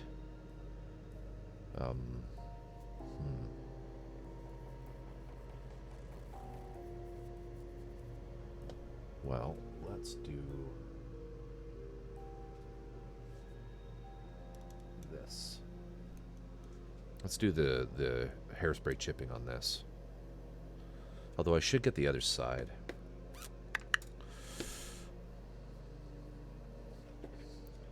Tub skulls. Yeah. Yes.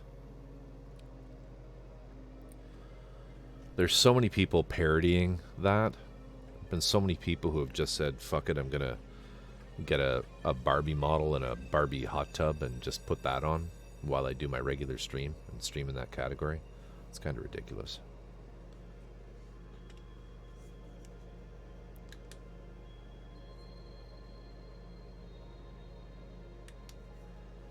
I don't want to go anywhere near it with the accelerator because that stuff sort of strips paint. And by sorta, I mean does.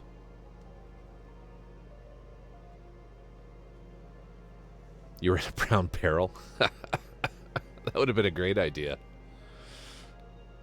That would have been a great idea. Yeah. Why didn't you?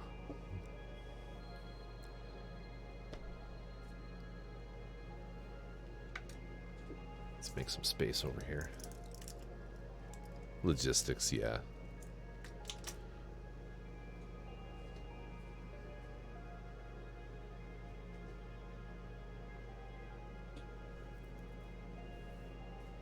Walter's Workshop did a play on it too. He added a quick little thing to his overlay.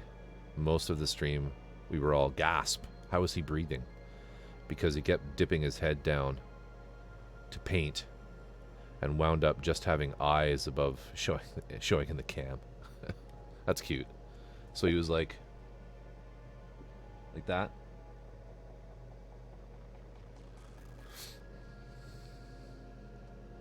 That's a good idea. Yeah. Cute. All right.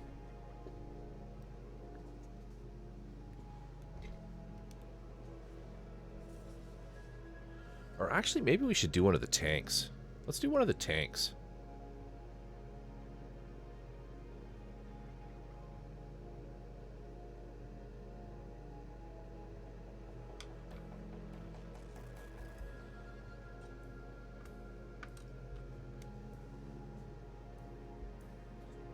Because we don't really know what those are going to look like painted yet. All right. Hairspray.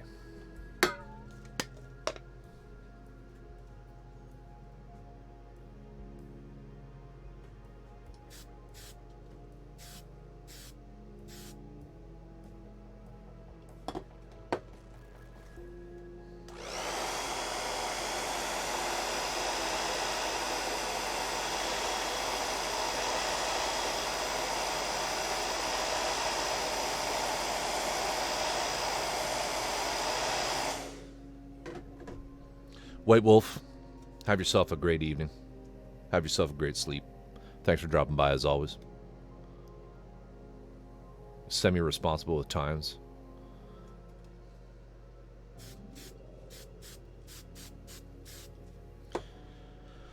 Well, take care. Have yourself a great Sunday.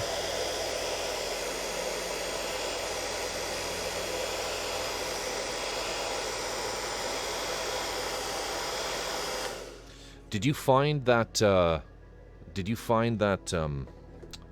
That diamond saw before you go? Or you saw the BC Shavers? You found the website, so I don't know. Have a look at that. They're a great. They are a great hobby shop, White Wolf, and I do believe they have fairly decent shipping rates if you spend enough money. It's free, I think. But do give it a peruse. Yeah, they had the blades, but appear to be sold out. Yeah.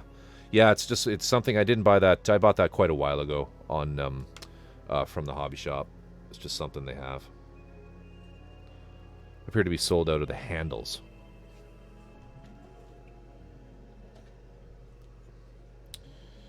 Let's have a look at this. Yeah, it's a big sort of chuck. But you know what? You could just use the blade, right? You could make a grip for it.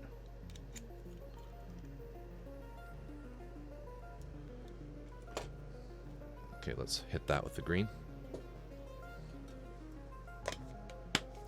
Anyway, thanks for coming, and take care. We'll just have a quick look at TJ's big gun here. This better be a model.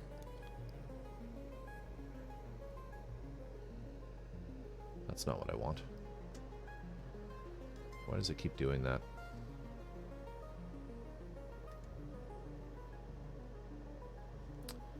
Keeps wanting to open it in Discord. I want it to actually open in Discord. Alright, where did you post it? There we no.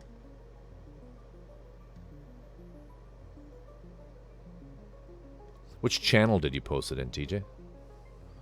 Share your work? Missed this one. TOS.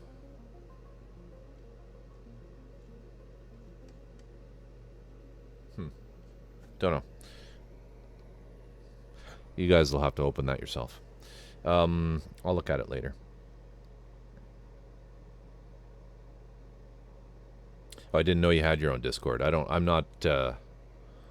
don't think I'm a member of your Discord.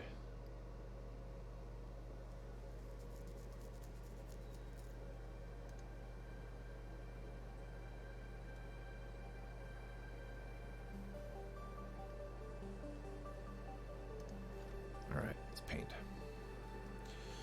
I need that.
We'll mix in the cup.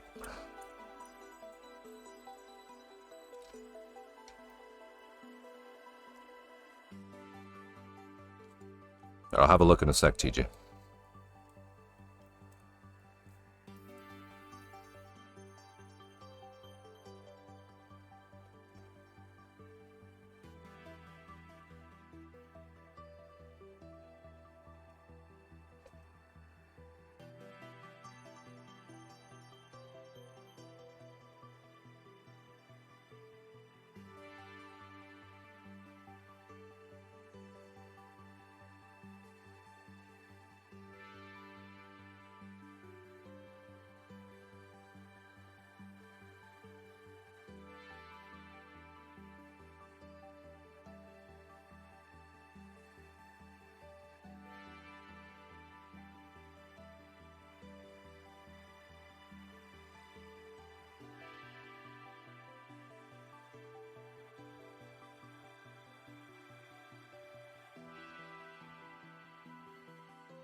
It's pretty good.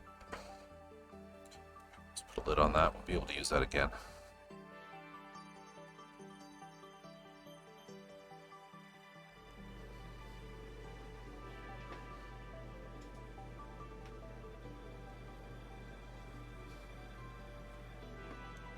Let that dry for a minute.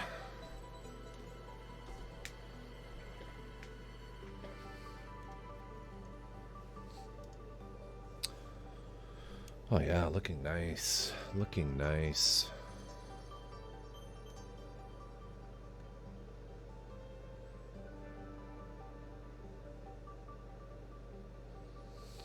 That looks really good. Love it.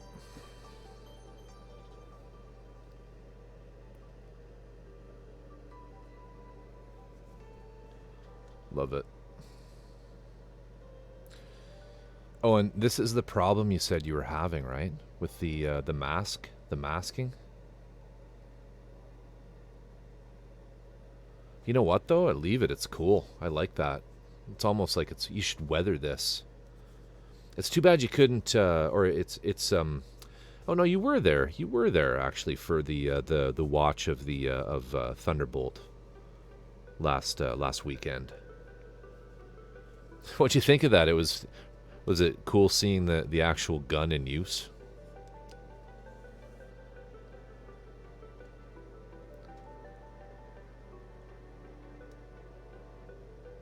Get some context for it.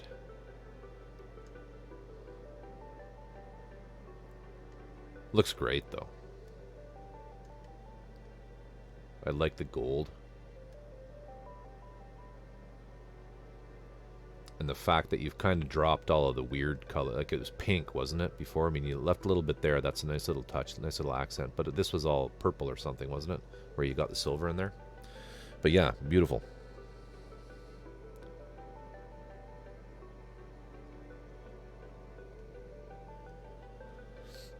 Jack, if he hadn't have said that he was having issues with the masking tape ripping up the tape that he just did, I'd have thought the same. Because it's a very nice effect.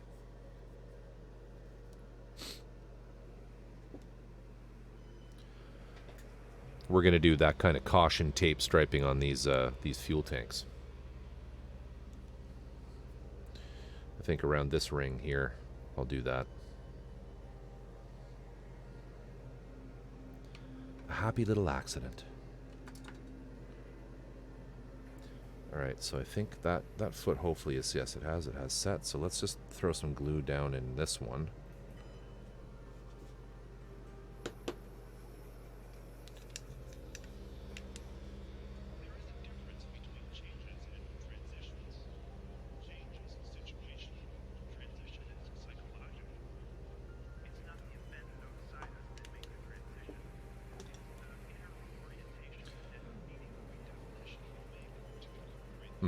That's unfortunate.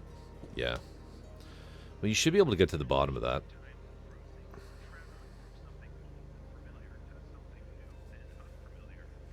I'm still not... Well, what are you using as a paint again? Is it... Sorry, I need to switch this music.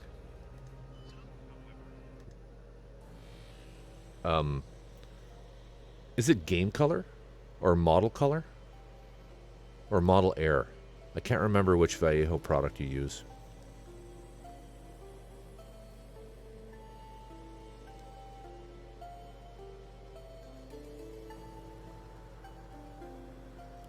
Anyway. Where'd it go? There it is.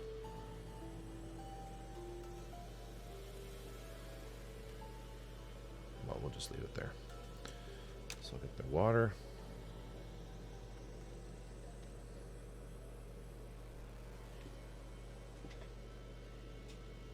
Get my fave brush.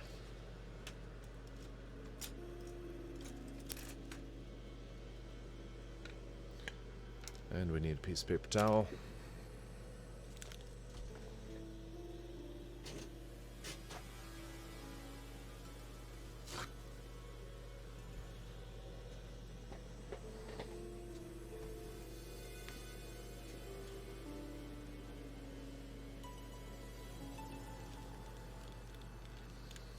Model Air, okay. I don't actually have Model Air to try to test with. I just have like all the game color ones, but and some of the model color. But I might just experiment a little bit with masking and those paints, just to see if I can't figure out what's going on there, because it seems really weird that it's consistently doing that for you.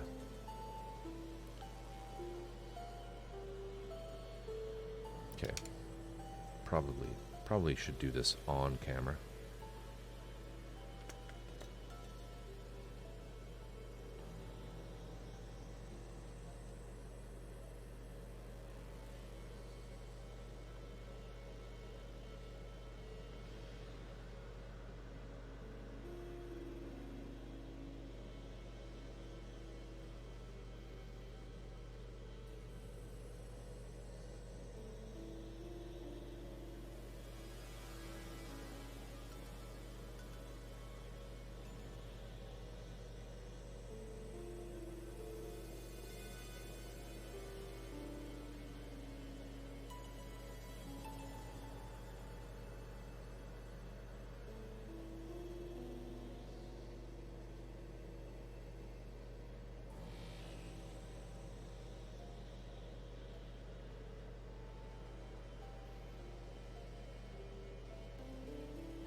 this started here.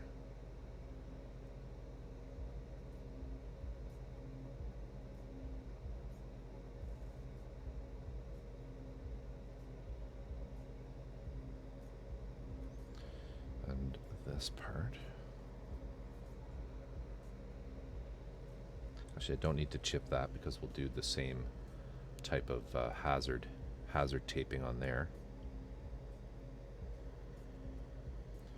We'll just keep working our way up the model.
Focus.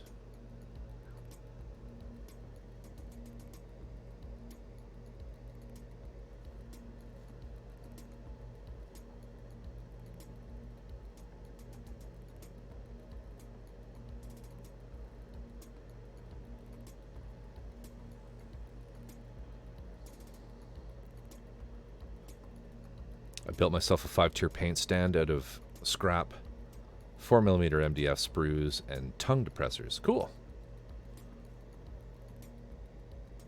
That sounds insane. Throw a picture of that up in Discord. That's hilarious. Tongue depressors.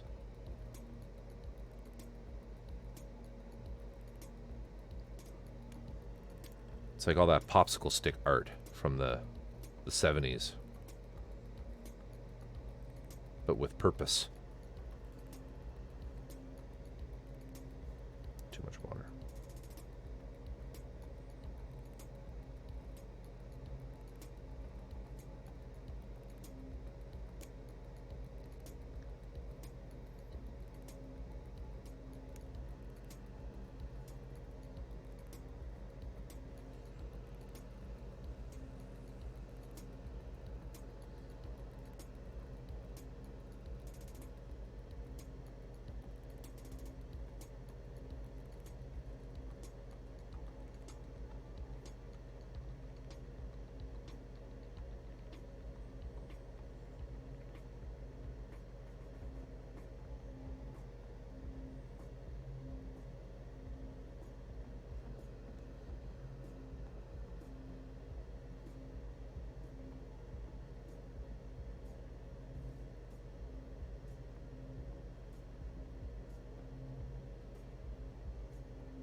It's hard weathering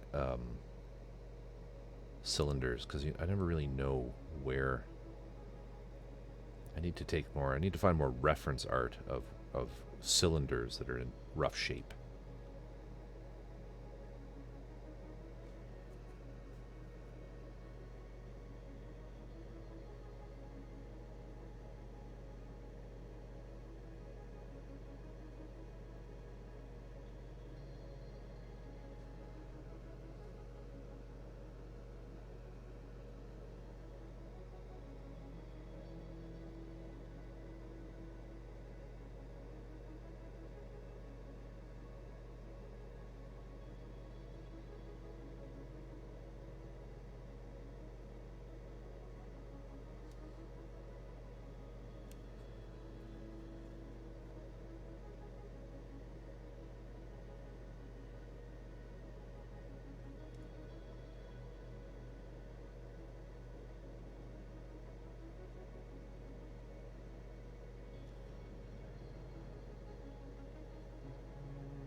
Almost there.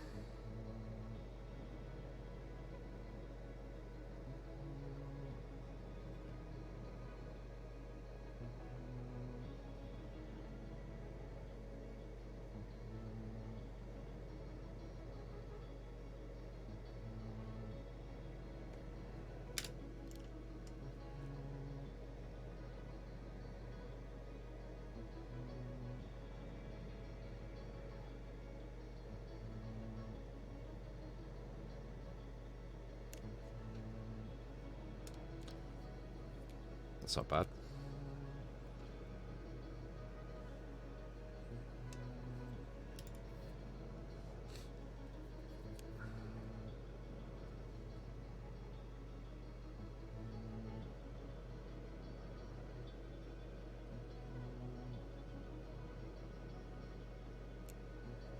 I think I got just about everywhere.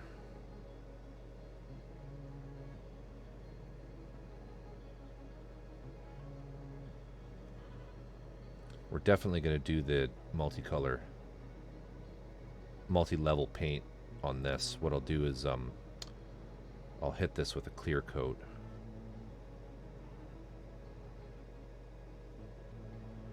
After the stream.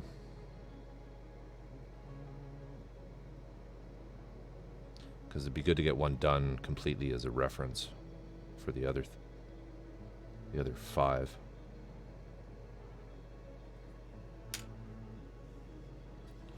It's probably good. Stop there. Stop while you're ahead.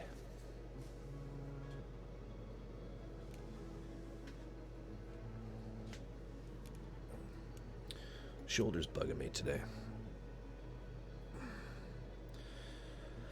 All right, now, let's just switch back to this.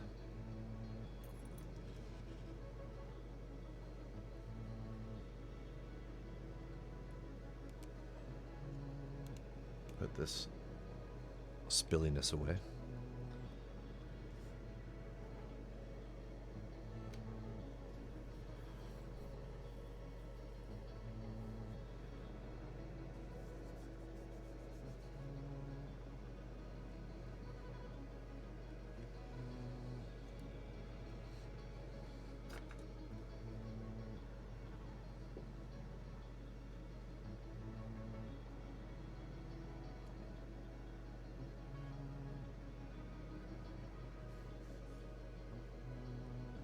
I need to do a repaint on this piece. It's the wrong color of green.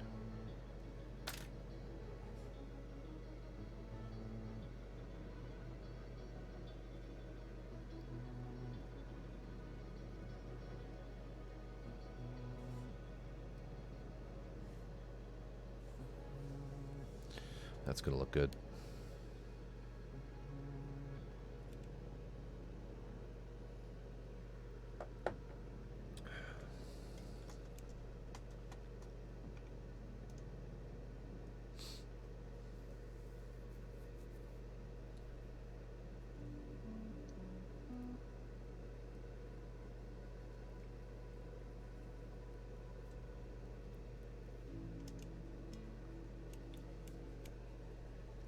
I wonder if it'll hold this without flipping back. Yep.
There it is with the carapace.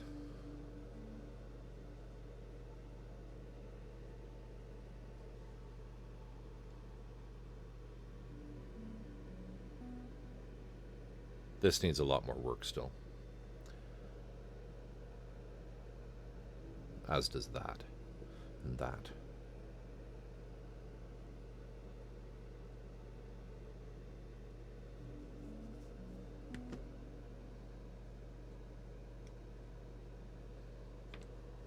But so far, quite happy with it. Quite happy with how it's coming along.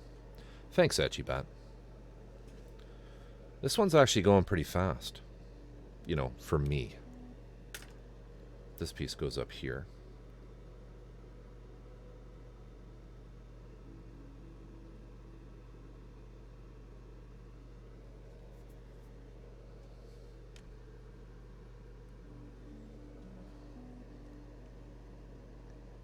I need to drill that out.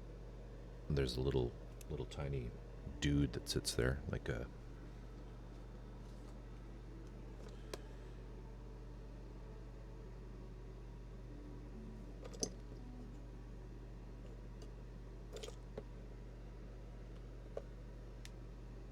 Do that piece.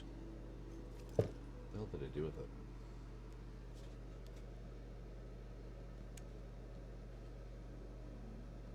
That's it there. This little guy. It's kind of cute. He goes right there. Still haven't painted him though.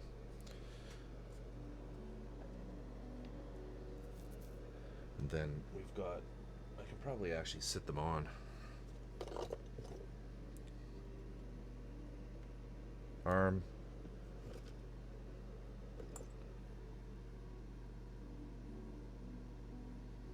Arm.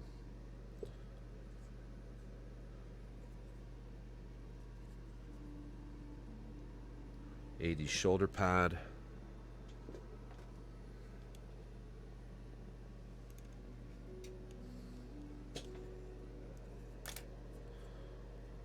AD shoulder pad.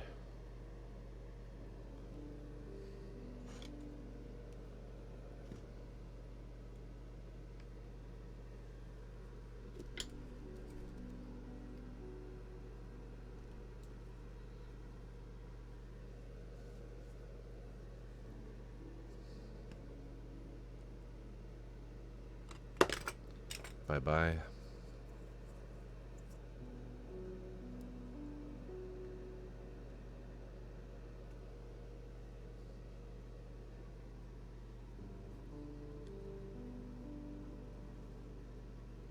It's going to be pretty sweet. I'm happy with it.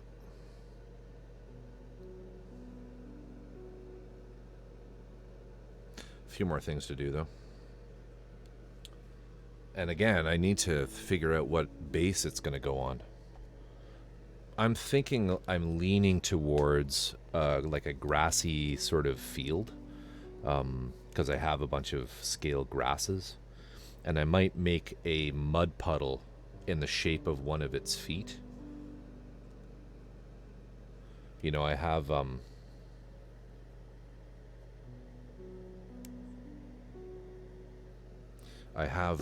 another one of these where I can get the I don't want to reuse. You're going to make the jets actually work, right? No, that was for the Imperial probe droid. That bigger one. The jets actually work. No, nothing fancy with this one. Yeah, unlike those kits I did last year that actually do fly and shoot real lasers. This one, I did those before I was streaming, so you guys didn't see those. But this one will just be a simple build, no LEDs or anything.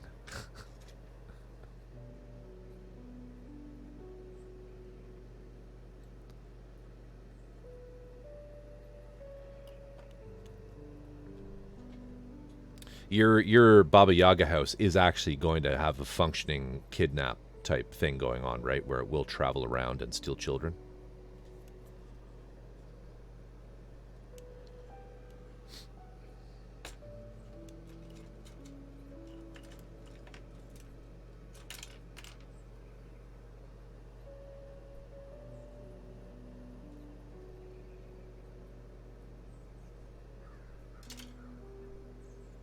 Yeah, walk around and crush all the minis. Nice.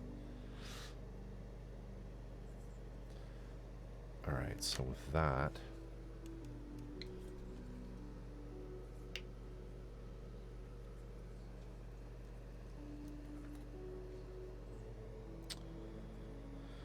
it's the best way of doing this.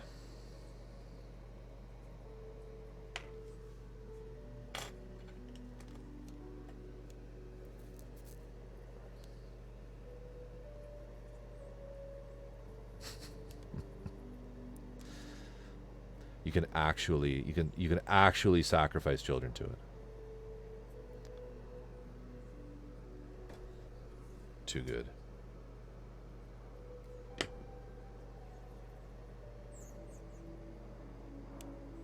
I know you were doing some stuff with it the other day. What how is it doing? What is the state of the Hag's house currently? Have you been able to prime any of it?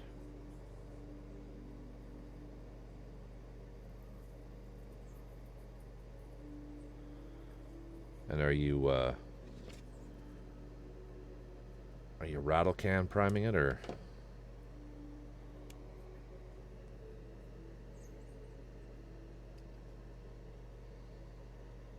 Yeah, it looked a bit sus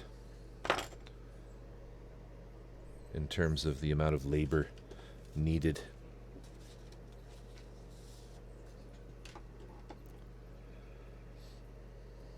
I think you hit the nail on the head on stream where it's because it's a tabletop piece. It's the roof is an afterthought, right? Airbrush prime with style res, nice.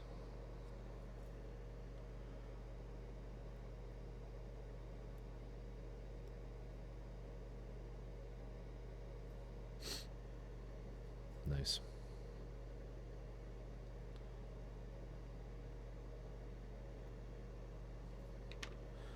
You could have Drift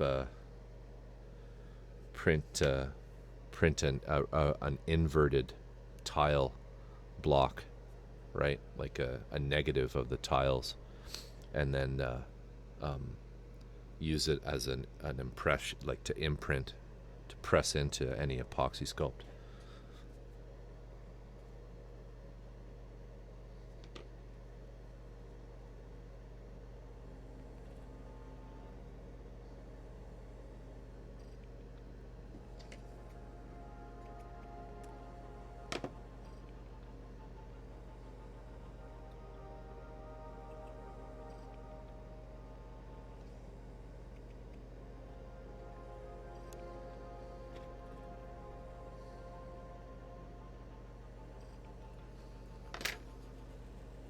There's a 5mm and 5 by 40mm gap in one spot.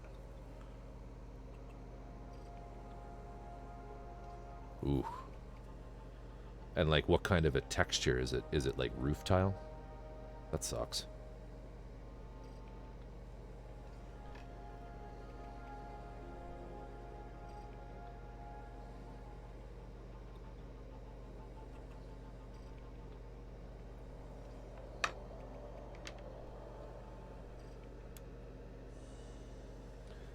Half roof tiles, half wood wall. Fun.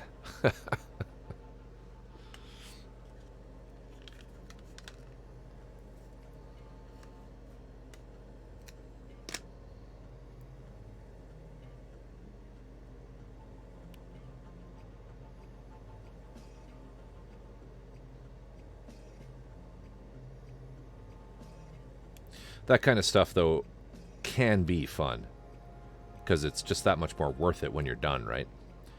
Sorry,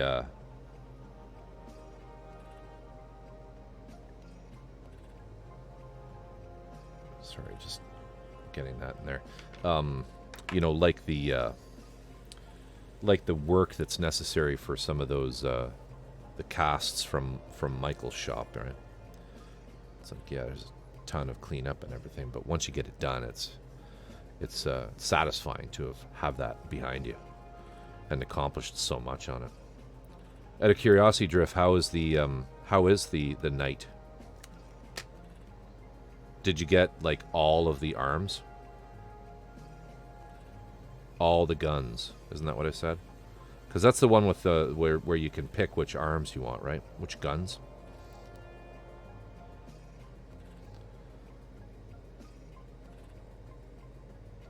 Just the roof.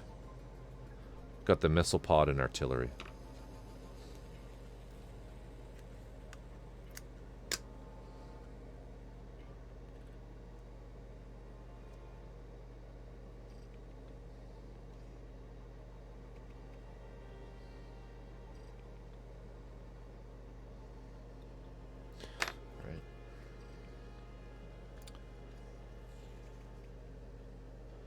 It looks like a cast that was made after learning on the Rook. Meaning it's better? Or like a smarter, bit of a smarter build? Really clean, good lines. Yeah, good. That's good. The Rook is a bit of a weird shape.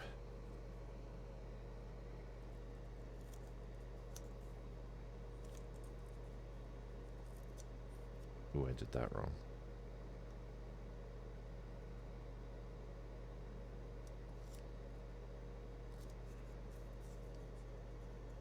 I'm hoping I'm not doing this taping too soon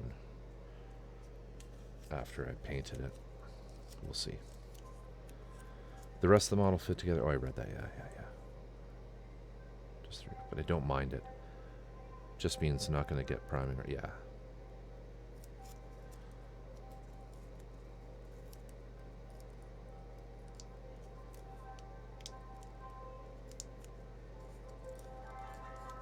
All right.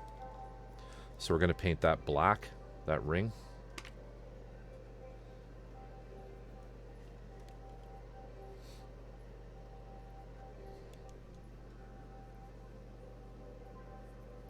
And I think I want it in a lacquer. In fact, I definitely want that in a lacquer because we're going to do some chip. Or are we going to do chipping on that? Yeah, we'll do chipping, but we'll do chipping only of the yellow.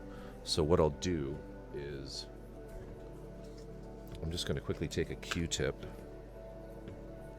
Oh, but now this is styrene. I got to be careful here. Do I do it? Do I do it? No, it's not. It's not styrene. What am I talking about?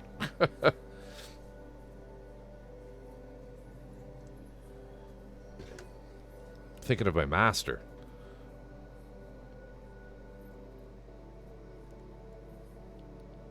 Yeah, so I'm just using a bit of lacquer thinner to strip out the green that I just put down because we don't need it on here. And it's taken up a bit of the primer too. That's okay because we're just going to reprime it.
Etchibat, does resin have a long shelf life?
Fairly long, but you got to keep it sealed well and away from sunlight.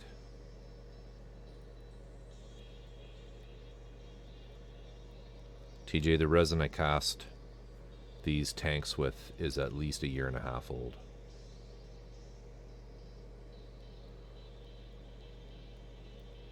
It's not to say all resin will work the same, will have the same longevity, but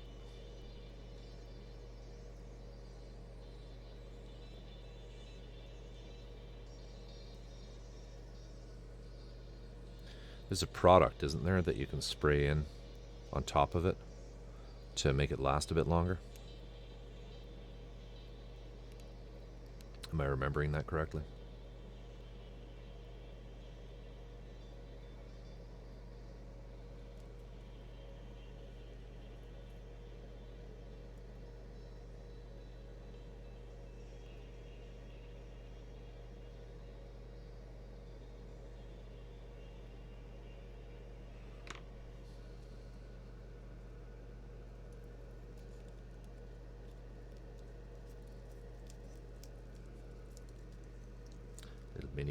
Little mini ball.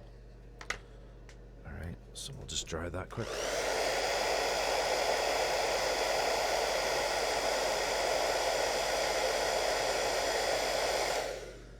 Yeah, clear resin's a pain in the ass for that problem.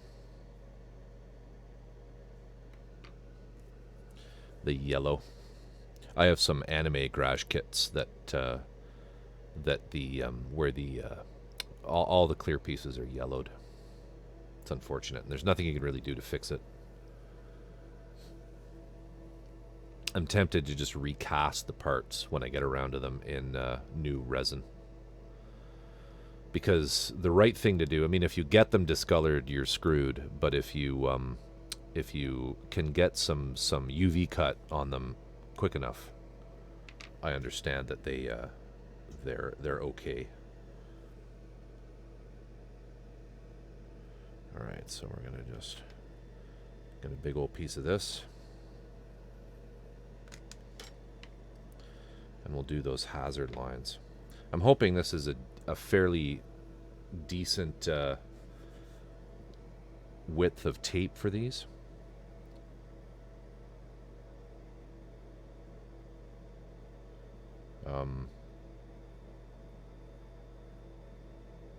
I probably shouldn't have removed all that tape. That was kind of stupid of me. I can always tell when I'm getting tired, because I'd make dumb moves.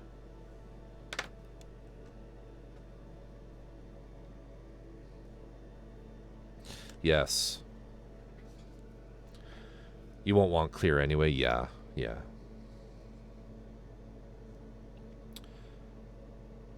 It's handy for some special things, some special it does have a few use cases, TJ, where you want to make, lenses or things like that, but for the most part I just use, well, you saw what I use white, and I tint it,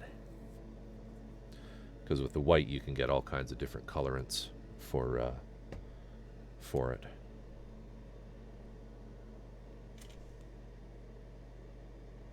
Tweezers.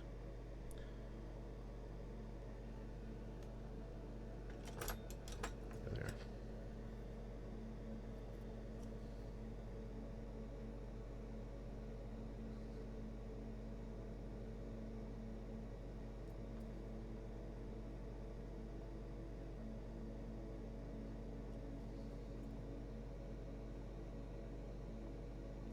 I know you were hot about it, Echibat, but how is the new Mass Effect games, the remastering?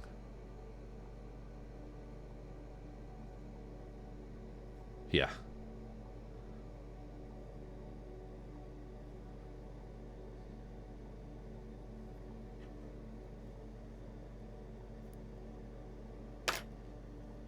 Haven't had a chance to play it. Because I saw it was on sale on Humble Bundle today and got myself a copy.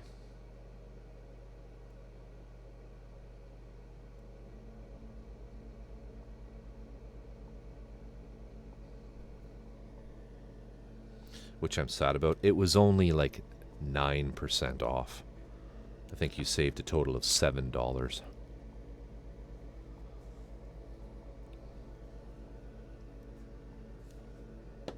Oh, you're just sad about not having played it yet.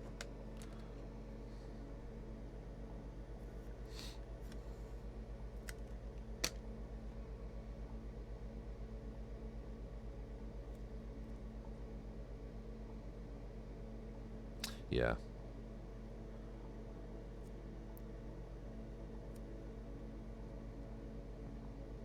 Console. I don't do console gaming. I missed out on that whole thing.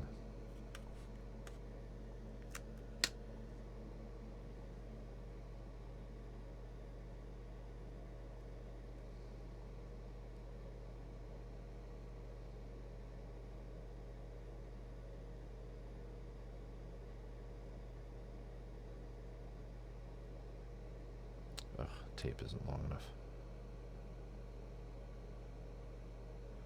So I'm pulling off a little bit of everything there. Gotta be kind of careful. See that? Little fuck ups. Those little tiny things that are annoying.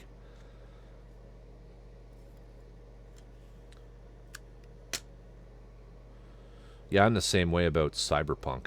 I was really stoked to get that game, and then it came out and it had all those issues, and I just kind of thought, you know what?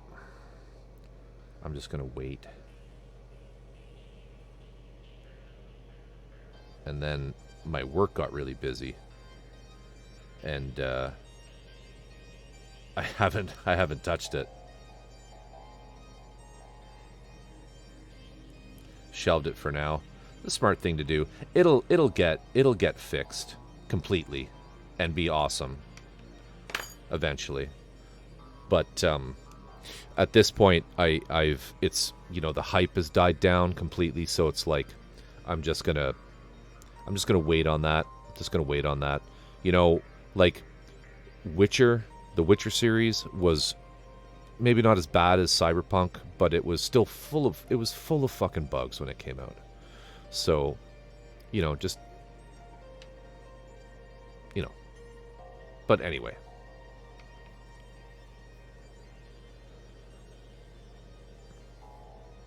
I stopped playing PC games years ago because I already sit at the computer for 10 hours. Don't want to sit there any longer. Hey, I don't blame you. I don't blame you. For me though, I am embarrassed to say that I play the graphics card game. I'm in the race. I'm in that race. So I kind of, you know, I have a hard time going to other things. I don't know if that makes any sense, but you know, I need it set to ultra kind of thing, whatever game I'm playing. But anyway,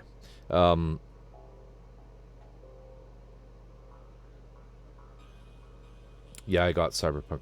Yeah, okay. Had a lovely time, even with the bugs on PC, that is. Yeah, you see, on PC, Jack, we had at least a chance, right? Like, I did about maybe 2 or 3 hours of the game. I didn't get that far in it when I started to notice things. You know, you walk into you walk into a shop or something, and there's that dude sort of stuck halfway into the couch. You know, the couch is consuming him up to his waist, and he's just like giving you just like complete T-pose flex, just staring you down, not saying anything in a T-pose. You know what I mean? But you know, you start to see the cracks after a while, some of that stuff. And oh my god, the AI for the police was insane. You know, where if you a single stray bullet basically brought the entire, it was like the D-Day invasion. It was like the D-Day invasion, you know, just right in your face. All the police, here you go, boom. So they've mitigated that a little bit, which I've read in the patch notes. But the T-pose thing was weird. Like, okay, that's probably not right. Just some guy like just following you around, T-pose in a couch. Yeah, T-pose while driving. Yeah, it's like what? Yeah. But I hopefully, you know what, all of those companies will have learned a valuable lesson from the failings of Cyberpunk, in that, like, maybe don't hype the shit out of these things without, you know, being really certain. But anyway, I'm sure it'll be a good game once it's done. I just hope they don't drop the entire, like, the whole thing, right? Like, they just move away from that the content, like that property, I guess is what is the word. I feel bad for Keanu, but I'm also like, if they hadn't had to pay him, would we have received a better game? But then at the same time, he does add a hell of a lot to it, you know, because I thought the Keanu stuff was going to be real quick. Like, you know, he's in the trailer, he'll be in it for 5 minutes, and that's that. But, you know, there's a significant amount of content from that man, which is cool. So yeah, maybe I do feel bad for Keanu. Isn't that a thing? Isn't that a thing? Like, we're supposed to feel bad for Keanu, the whole sad Keanu thing. Yeah, I like Keanu Reeves. How can I not? He's Canadian.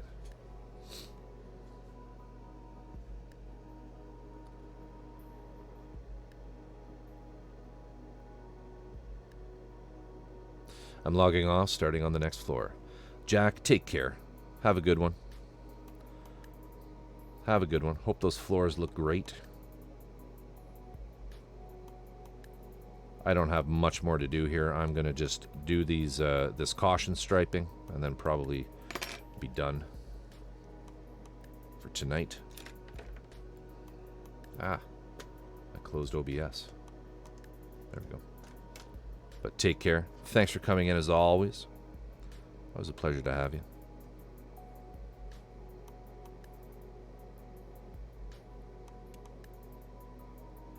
So what's the best way of doing this? We'll rotate it 180 degrees. Like that. Put another one back here.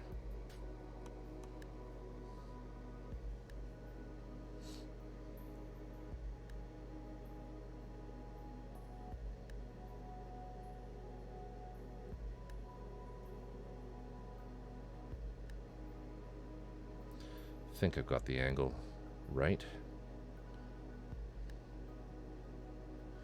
And let's put one in between, or maybe two in between. We'll see.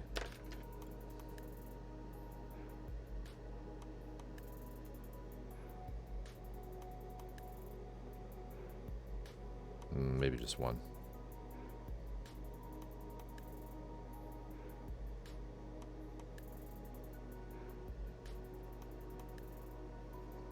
One more.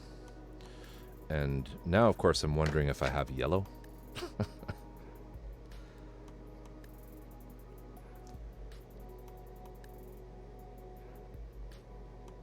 I must.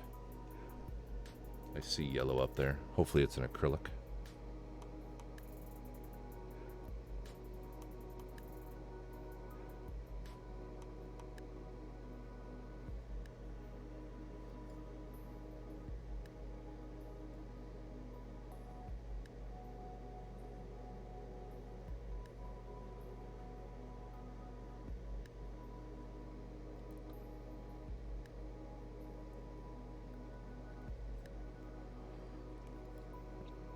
Drift, I sent you a message on Discord. Just, I need you to tell me all your secrets about the acquisition of 5-star series, stories,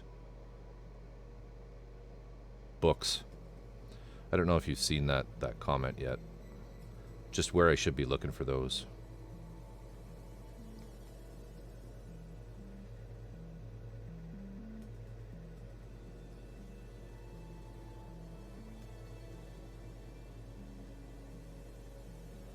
I promise I won't scoop anything. Oh, you replied. Sorry, I haven't seen that yet. Apologies then. Apologies.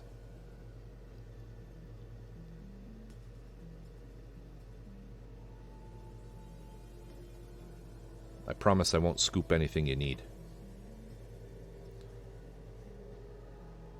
I won't snipe anything that you're looking for.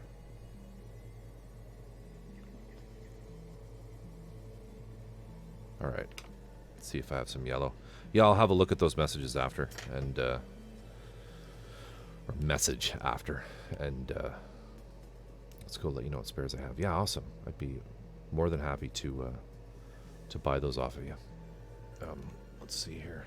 Yellow. Yellow.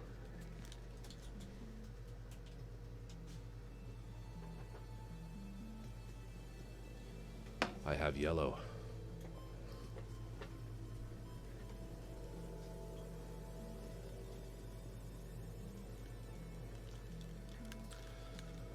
Yeah, sorry, TJ. 5-star stories. For fuck's sake. Those are the two. Those are the difference.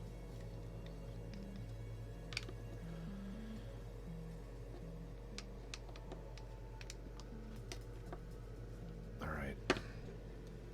Now, I could spray those white just to make that yellow pop a bit more, but I'm not going to because I don't really want the yellow to pop. These are all weathered and shitty looking, so we'll just leave it. But we'll get this down, get this paint down. Ooh, I need to do the hairspray first. Actually, I should really mask off the rest of the canisters here.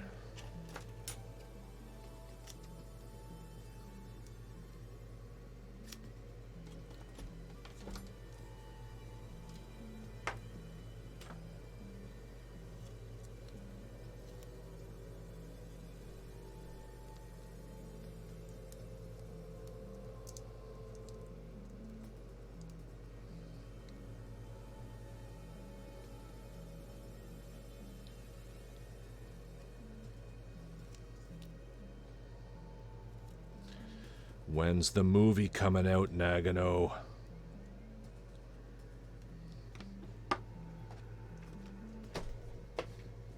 If I ever meet him, that's what I'm going to say.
Drops of this really don't need much.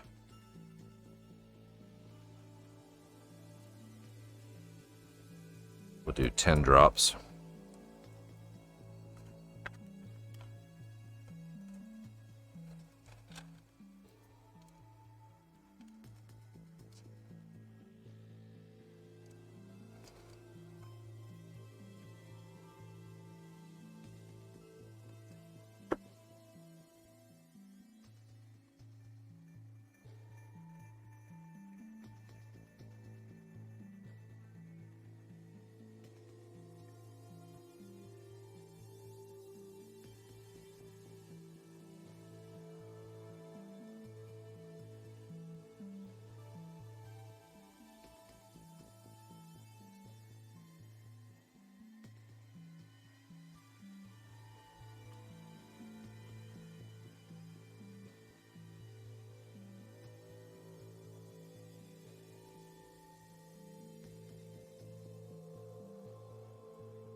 Hairspray.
All right.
I'm doing this slowly because, you know, this green is on hairspray. And I really don't want to yank any of it up.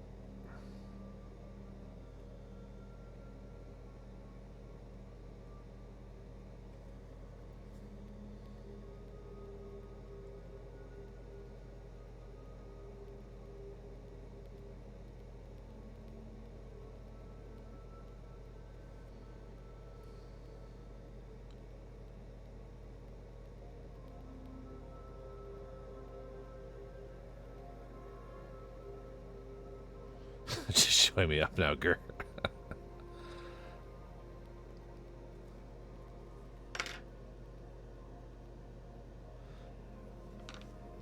Yeah, but you accomplished the effect that I want without half the work. So really, I should be. That's why I said I'm gonna find out what paints you use, so I can pre-weather by just pulling off the paint with the masking tape.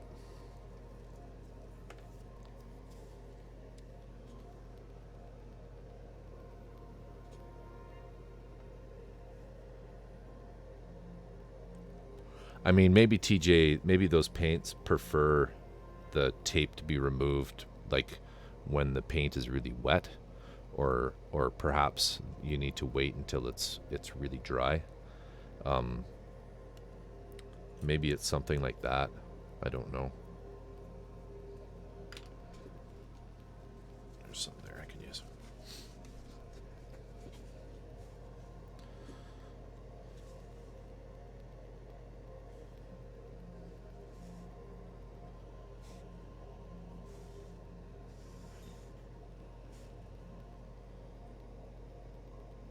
mean, hopefully this works. I don't even know if this is going to work.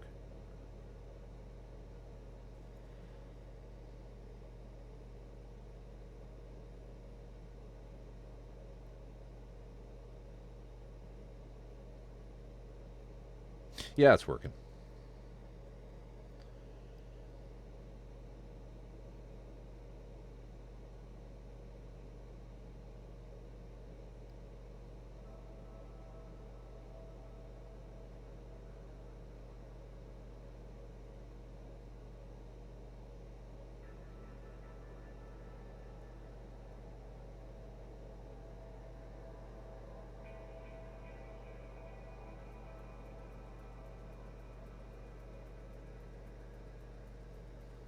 Sometimes you pull the pigment, you know, out and across when you do these hazard lines. I like that.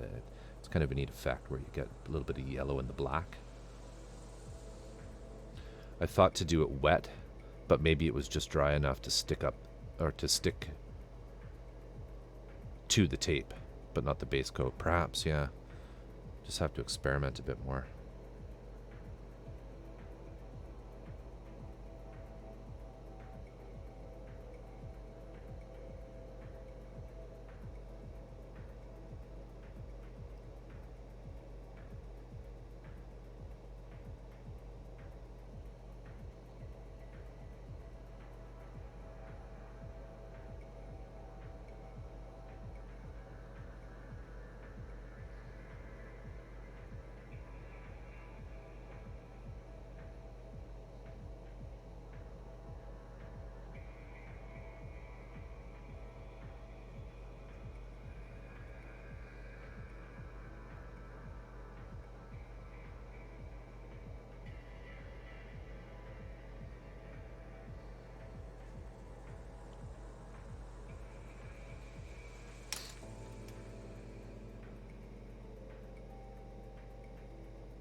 There.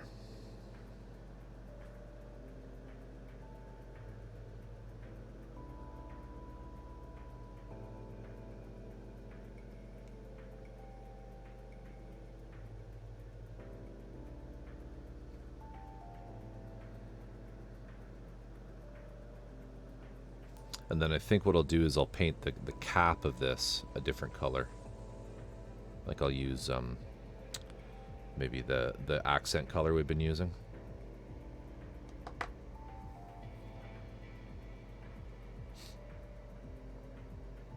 Or maybe a different one entirely, like I have this color as well. Be our third color.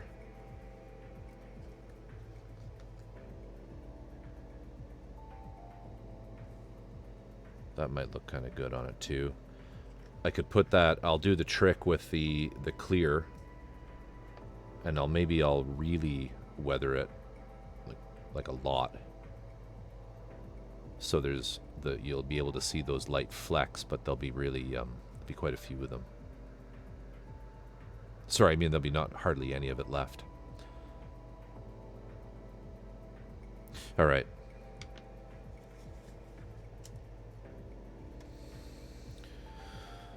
Fun times. So here it is again. Actually, we can stick this in because they do have these holes drilled. Somewhat.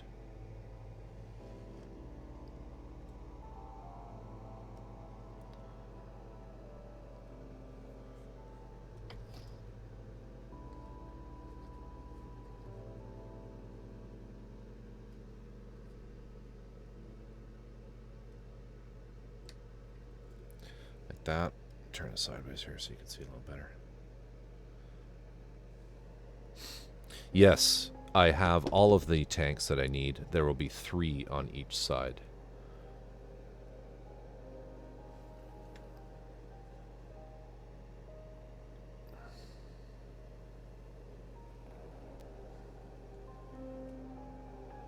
And we'll get my phone light here. Brilliant suggestion from Etchy.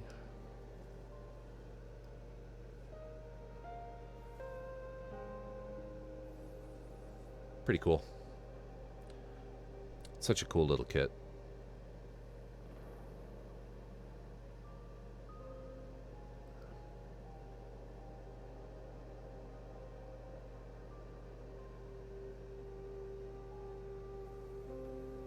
Thunderbolt is available on Blu-ray.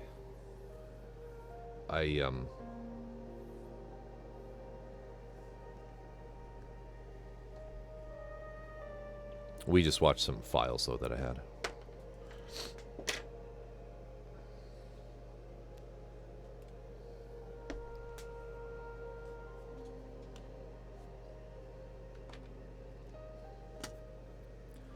You know, collecting all the Blu-rays for every anime series that you like, that's another insanity. Like Dreamcatchers, you know, the mangas, that's another dangerously slippery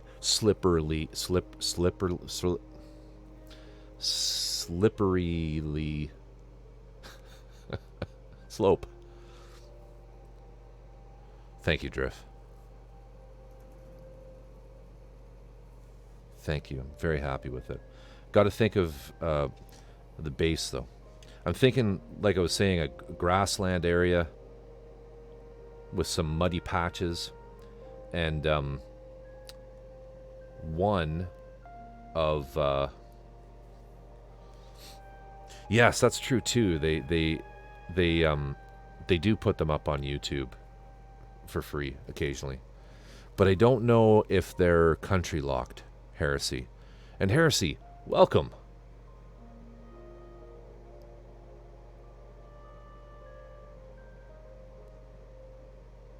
Yeah, drill those holes. I missed that up there. I apologize. Hope you're doing well, Heresy. Good to see you. Just wrapping things up here. Yeah, because I know, like, Gundam, they do put some stuff on YouTube occasionally, but I find I can't play it up here in Canada. And TJ is in Australia, so it might be the same case.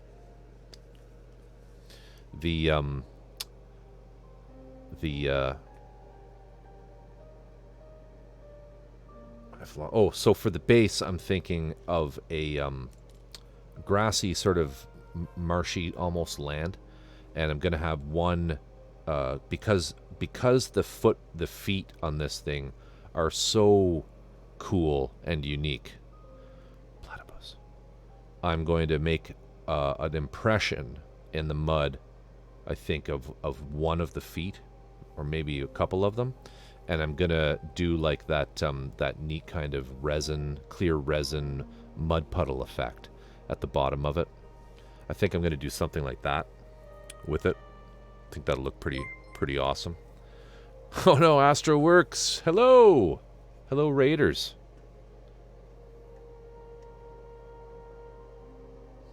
Hey, welcome. Nightly Crafter, welcome. Astro Works CL, welcome. How are you? Thank you so much for the raid. Much appreciated. I hope you're doing well. Thank you for the follow, Nightly Crafter. Thank you for the follow. Everybody do please go and give Astroworks CL a follow if you have not already.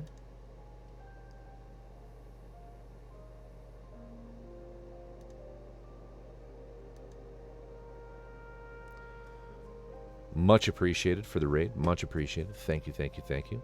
What have you been working on? What were you streaming tonight? Yes, stream for another hour now. I don't know. I don't know if I can make it. The Australians are always like, "Oh, they're just turning off." I love your follow animation. I don't know where I found it. It's ridiculous, but I love it too. I need to get some music or something for it. I was getting some issues with DMCA type stuff on the stream, so I removed a lot of the sound, trying to figure out what was doing it. Turns out it was something that happens when I was doing a sub animation. Anyway, how are you? How is everybody? How are you all? And welcome. We've been working on this kit. It is a 1/144 scale Schnabelgun, which is a resin kit produced by Luca Zampriolo and his company, which is called Kallamity. So this is not gunpla or anything like that. It's all pieces of hand sculpted, mastered, all done by hand. No computer or 3D printing involved. Resin pieces like this, and then he makes the casts for it and sells them. And it's this lovely mech design that we're working on, and we've been just kind of gradually working our way up from the ground on it, and getting all of these nice little details done. We're using some techniques like hairspray chipping, trying to do this so there's no big contrasty shadow.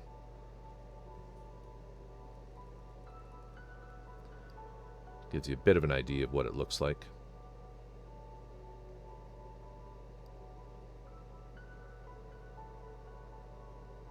Oh no, you must be exhausted. You must be exhausted.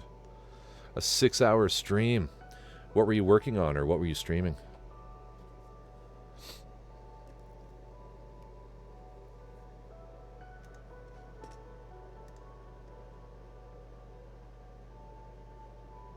Thank you, Nightly Crafter. I need a key light. I need a light in front of the camera.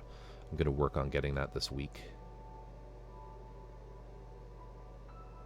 Much appreciated. Much appreciated.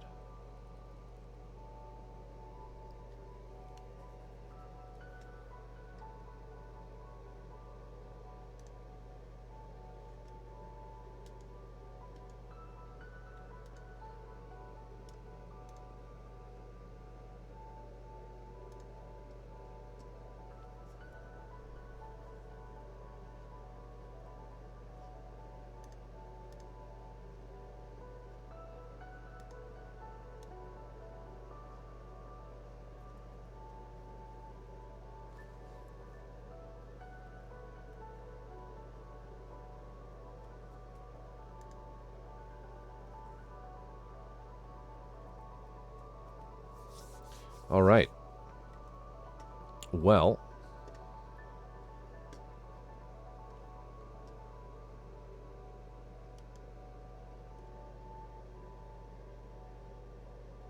how many times do you spend this one? Well, I have no idea how long I've been working on this one. This one was probably, I think we're maybe 2 weeks into this, or 2 or 3 weeks in at this point. And but this is actually going pretty quickly, to be honest with you, because I'm slow. I'm a slow builder. I'm terrible, as my regulars can attest. No, it isn't. This one's going pretty quickly because I haven't had to do much detail masking detail and stuff like that. So instead, I can really just kind of paint the parts as they are, and you know, just base coat, and then I'm slower than you.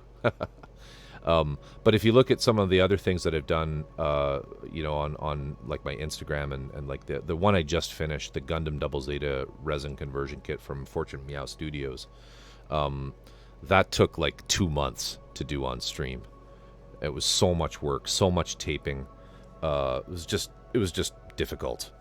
But yeah, we thought we'd do. I'm glad. And then I did a poll for the chat. Chat got a poll to see what got done next, and they picked this lovely little guy here, and it's been a blast building it. Super happy. It's looking great.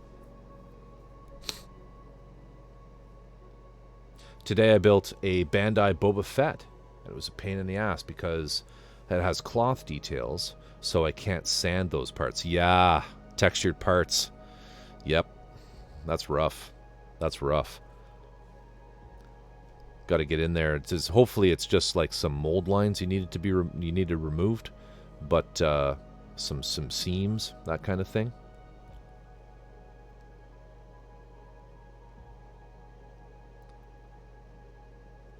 But yeah, I'll give you a follow. Actually, I'll do that right now because I can't remember if I'm following you.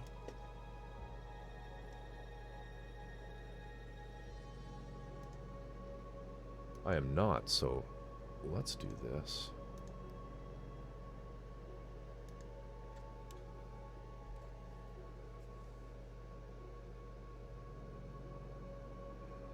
Oh, I was logged out. Maybe I am. Maybe I am.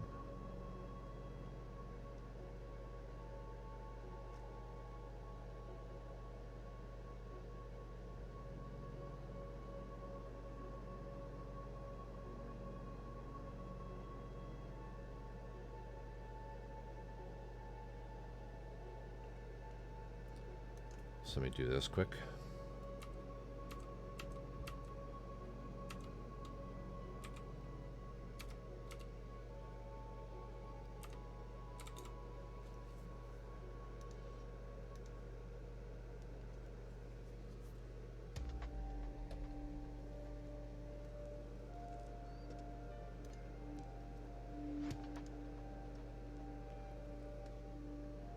Oh no, I am following you.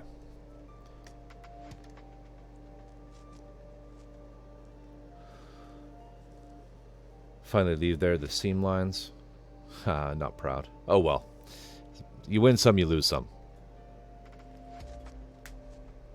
But I'll definitely go and I'll have a look at the VOD because that looks amazing. That looks amazing. Boba Fett. Very cool.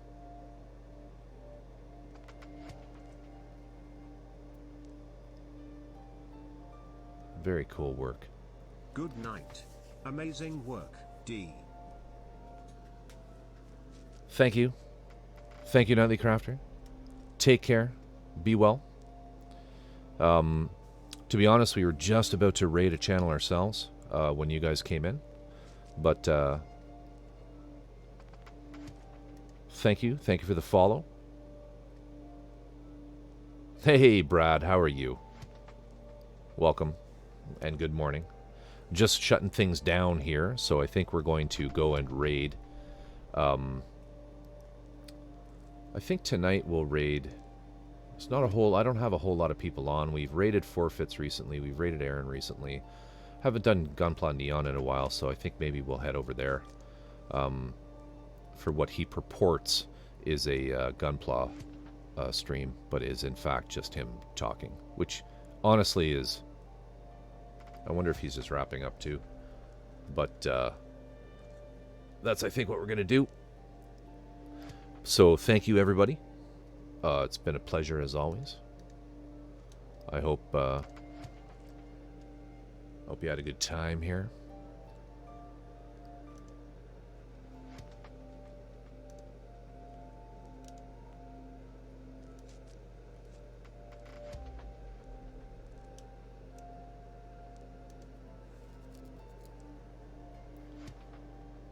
And Nightly, thank you for the biddies, of course. Thank you for the biddies.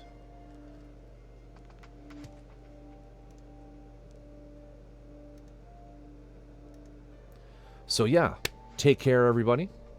It's been a slice. I will be back on Wednesday for the earlier time, and it's always a pleasure. I hope everyone has a great weekend.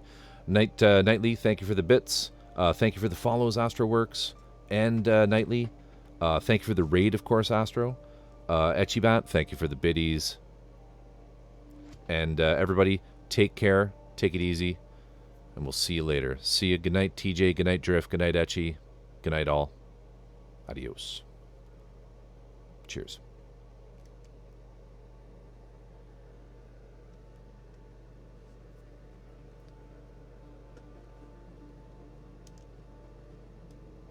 You have plane bag.